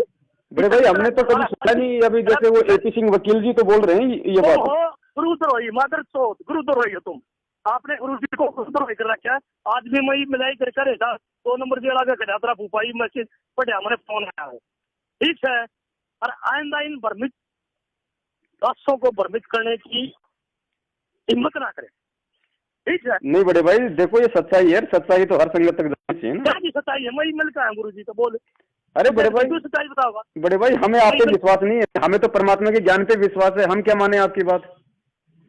तो अच्छा मेरी कोई, मैं गुरु जी से बात करके मिलाई करके आया हूँ और 1000 भगत तेरे बोल। बड़े भाई आपकी बातों से तो लग रहा है कि बड़े भाई आपकी बातों से लग रहा है आप कोई बहुत बड़े कोई आर्य समाजी हो। आप मतलब भगत नहीं हो आप? अरे फिर तो कौन सा भगत है? तो गुरुद्रोही है। हाँ, ये आपके कहने से थोड़ी हो जाएगा बड़े भाई। तो सत्संग करके लाओ। आप कह दो कि मैं तो प्रधानमंत्री बन गया, मैं आपके कहने से मैं थोड़ी कोई PM बन जाऊंगा। बैतूल में पिटा था बेरा नहीं तेरा। अरे भगत जी सच्चाई के लिए तो भगत जी सच्चाई के लिए तो हमारे परमात्मा इतनी यातनाएं सहन कर रहे हैं। पूर्व आगे जानता हूँ मैं, जोटवाड़ा में रहेगा तेरा इसी जानता हूँ। बड़े भाई आप लोगों का जो ये षड्यंत्र है ना, ये ज्यादा दिन नहीं चलने वाला है, ज्यादा दिन नहीं चलेगा ये। ये आप लोगों के जो मुख से जो वर्ड निकल रहे हैं ना, इसका मतलब है आप लोग मतलब बहुत भयंकर मतलब परिस्थिति में और अपने आप को बचाने के लिए आर्य समाजियों से मिलकर सारा ये षड्यंत्र कर रहे हो आप। चल ठीक है, तूने तो कर लिया होगा ने, तूने तो बढ़िया कर दिया। हम तो कर रहे हैं मालिक की दया से, जैसे परमात्मा करवा रहे हैं ज्ञान आधार से। तू कर रहा तो गुरुद्रोही कर रखा, गुरु जी ने तेरे को गुरुद्रोही का नाम दर्जा देकर काट रखा नाम। चलो ठीक है बड़े भाई, और भी भाइयों के फोन आ रहे हैं, क्योंकि बहुत सारे भाइयों के फोन आ रहे हैं, सबको ये सच्चाई बतानी है। सब साहेब चलने की जरूरत नहीं है, सच्चाई। तो सुन लिया भाई और बहनों, अरे दूसरों की जेल पर खुश होने से पहले शतलोक आश्रम वालों को भी जाके देख लिया करो, अपने कुकर्मों को भी देख लो। अब तुम्हारी हिम्मत है इन लोगों को कहने की, तुम 100 में भी नहीं कह सकते तुम। और जिनमें इतनी हिम्मत नहीं है वो मोक्ष क्या खाक प्राप्त करेगा। व्यर्थ में भक्ति कर रहे हो, व्यर्थ में भक्ति। ये दोगला रवैया, दोगला आचरण, ये संत को शोभा नहीं देता। ये दोहरा मुखौटा है, दोहरा मुखौटा। परमात्मा ने कबीर सागर में बताया कि मेरे भक्ति मार्ग में जो व्यक्ति पक्षपात करेगा, वो चाहे मेरे परिवार का हो, चाहे मेरे वचन का भगत हो, वो कभी भी मोक्ष प्राप्त नहीं करेगा। आप शतलोक आश्रम वाले, संत रामपाल जी के परिवार वाले और संत रामपाल जी के परिवार के चरण चाटने वाले लाखों भगत, आप सब दोहरा मुखौटा पहने हुए हैं। आप लोगों की करनी कथनी में रात दिन का अंतर है। करनी तज कथनी कथ है, अज्ञानी दिन रात, कुत्ते ज्यों भौंकत फिर सुनी सुनाई बात है। तो गाड़ियां अकेले रामचंद्र जी ने नहीं निकाली हैं। रामचंद्र जी ने तो अब 2 महीने से गाड़ियां निकाली हैं, जिनका हम लोग बिल्कुल समर्थन नहीं करते। लेकिन संत रामपाल जी के परिवार ने तो वर्षों पहले ऐसी रामचंद्र जी से भी भयंकर भयंकर गाड़ियां निकाल रखी हैं। तो इनके विषय में जरा सोच लेना, विचार कर लेना। भगत हो तो भगत बनो, अगर नहीं हो तो समझो इस ज्ञान को अच्छे से, इस मार्ग को समझो, मिशन को समझो। संत रामपाल जी के परिवार के इन्हीं कुकर्मों के चलते, इनकी ऐसी हरकतों के चलते ये बरवाला कांड हुआ। और संत रामपाल जी अब इस गंदगी को, अपने परिवार रूपी गंदगी को, कोऑर्डिनेटर रूपी गंदगी को, और संगत में जो गंदगी है जो उनके ज्ञान को नहीं समझ पाई, इस गंदगी को वो परमात्मा हिसार जेल में बैठकर इस अग्नि परीक्षा के समय में धीरे धीरे साफ कर रहा है। आप लोग ढूंढने से भी दिखाई नहीं दोगे आने वाले समय में इस भक्ति मार्ग पर, यदि समय रहते नहीं संभले और साध संगति से नहीं जुड़े तो भाई और बहनों, आज का ये वीडियो बनाने का मेरा मकसद था कि साध संगति से जुड़े भाई बहन इन घटिया लोगों की घटिया हरकतों को देखकर, वो चाहे संगत का आम भगत हो, चाहे संत रामपाल जी के कोई परिवार का कोई सदस्य हो, आप और हमने शिक्षा लेनी है। आप और हमने इन जैसी घटिया करतूतें काल प्रेरणा से नहीं करनी है। अपने गुरुदेव को नाराज होने का मौका नहीं देना है। और आम संगत वालों से प्रार्थना है, भाई संभल जाओ, सुधर जाओ, सत का साथ दो, साथ संगति से जुड़ जाओ, अन्यथा 2028 युग परिवर्तन का समय है। अनाज के दाने को तरस जाओगे। अनाज के दाने को ध्यान रखना, ये निर्मोही परमात्मा है, ये किसी का सगा नहीं है। कहीं तुम सोच रहे हो कि हम तो गुरु जी के परिवार वालों के पैर पकड़ के बैठे हैं, उनके चरणों में बैठे हैं, हमारा उद्धार हो जाएगा। आने वाले समय में गुरु जी के परिवार के पैर ढूंढने से भी नहीं मिलेंगे, फिर तुम कहां जाओगे। और रामचंद्र जी से पुनः निवेदन है, भैया हमारा आप जी से कोई किसी प्रकार का द्वेष नहीं है, हमारा साथ संगति वालों का तो हो ही नहीं सकता, क्योंकि हम तो अपने गुरुदेव के वचनों पर चलते हैं, उनके मर्यादाओं में चलते हैं। तो आप जी से निवेदन है, विनती है, आपने कुलदीप जी को गालियां निकालकर धमकाकर गलती की है, परमात्मा का विधान तोड़ा है। और यदि आप इसके लिए विधायक जी से माफी मांगते हैं तो इसमें आपको कोई परहेज नहीं होना चाहिए, क्योंकि आपने गलती की है। यदि आप उनसे माफी मांगेंगे, हो सकता है परमात्मा भी आपको माफ करे। और श्रीमान कुलदीप जी से भी मेरा निवेदन है, मेरी विनती है कि कुलदीप जी, आपने इनकी स्थिति देख ली होगी, इनके विचारों से भली भांति आप जी परिचित हो गए हैं। किस मानसिकता के तहत इन्होंने आपको गाली दी थी, ये तो आपको जानते भी नहीं, पहचानते भी नहीं। इनका मकसद कुछ और था आपको गाली देने का, हालांकि मकसद वो गलत था। इस प्रकार से आपको गाली नहीं देनी चाहिए थी। लोगों के सामने सच्चाई इस प्रकार से नहीं आती है जिस प्रकार से रामचंद्र जी ने सोचा होगा, जैसा कि वो बता रहे हैं। लेकिन फिर भी आपसे हम निवेदन करेंगे, भले ही इन्होंने आपको गाली दी है, लेकिन ये भगत है, ये उन भक्तों से लाख गुना अच्छा है जो ब्रह्मा विष्णु महेश की भक्ति करते हैं, क्योंकि ये सत भक्ति कर रहा है, सच्चे गुरु की शरण में है। यदि आप इसको माफ़ कर देते हैं और यदि आप इसकी जमानत, जो भी आपकी कानूनी प्रोसीजर है, आपके द्वारा थोड़ी बहुत ढिलाई बरतने से यदि जल्दी इसकी जमानत हो जाती है, दोबारा अपने परिवार को संभाल लेगा, तो कहीं ना कहीं थोड़ा बहुत जो पुण्य है, जो क्रेडिट है, वो संत रामपाल जी की तरफ से आप जी की झोली में भी डाला जाएगा। बस हम केवल इतना ही निवेदन कर सकते हैं, इससे ज़्यादा हम किसी के दुश्मन नहीं, हम किसी के मित्र नहीं हैं। हमने अपनी खुद की मर्यादा बचानी है, अपनी भक्ति करनी है। तो भाई और बहनों, आज की वीडियो में केवल इतना ही। मेरे शब्दों में किसी प्रकार से कोई त्रुटि हो, सभी से कान पकड़ के माफ़ी मांगता हूँ। बंदी छोड़ सतगुरु रामपाल जी परमेश्वर जी की जय हो।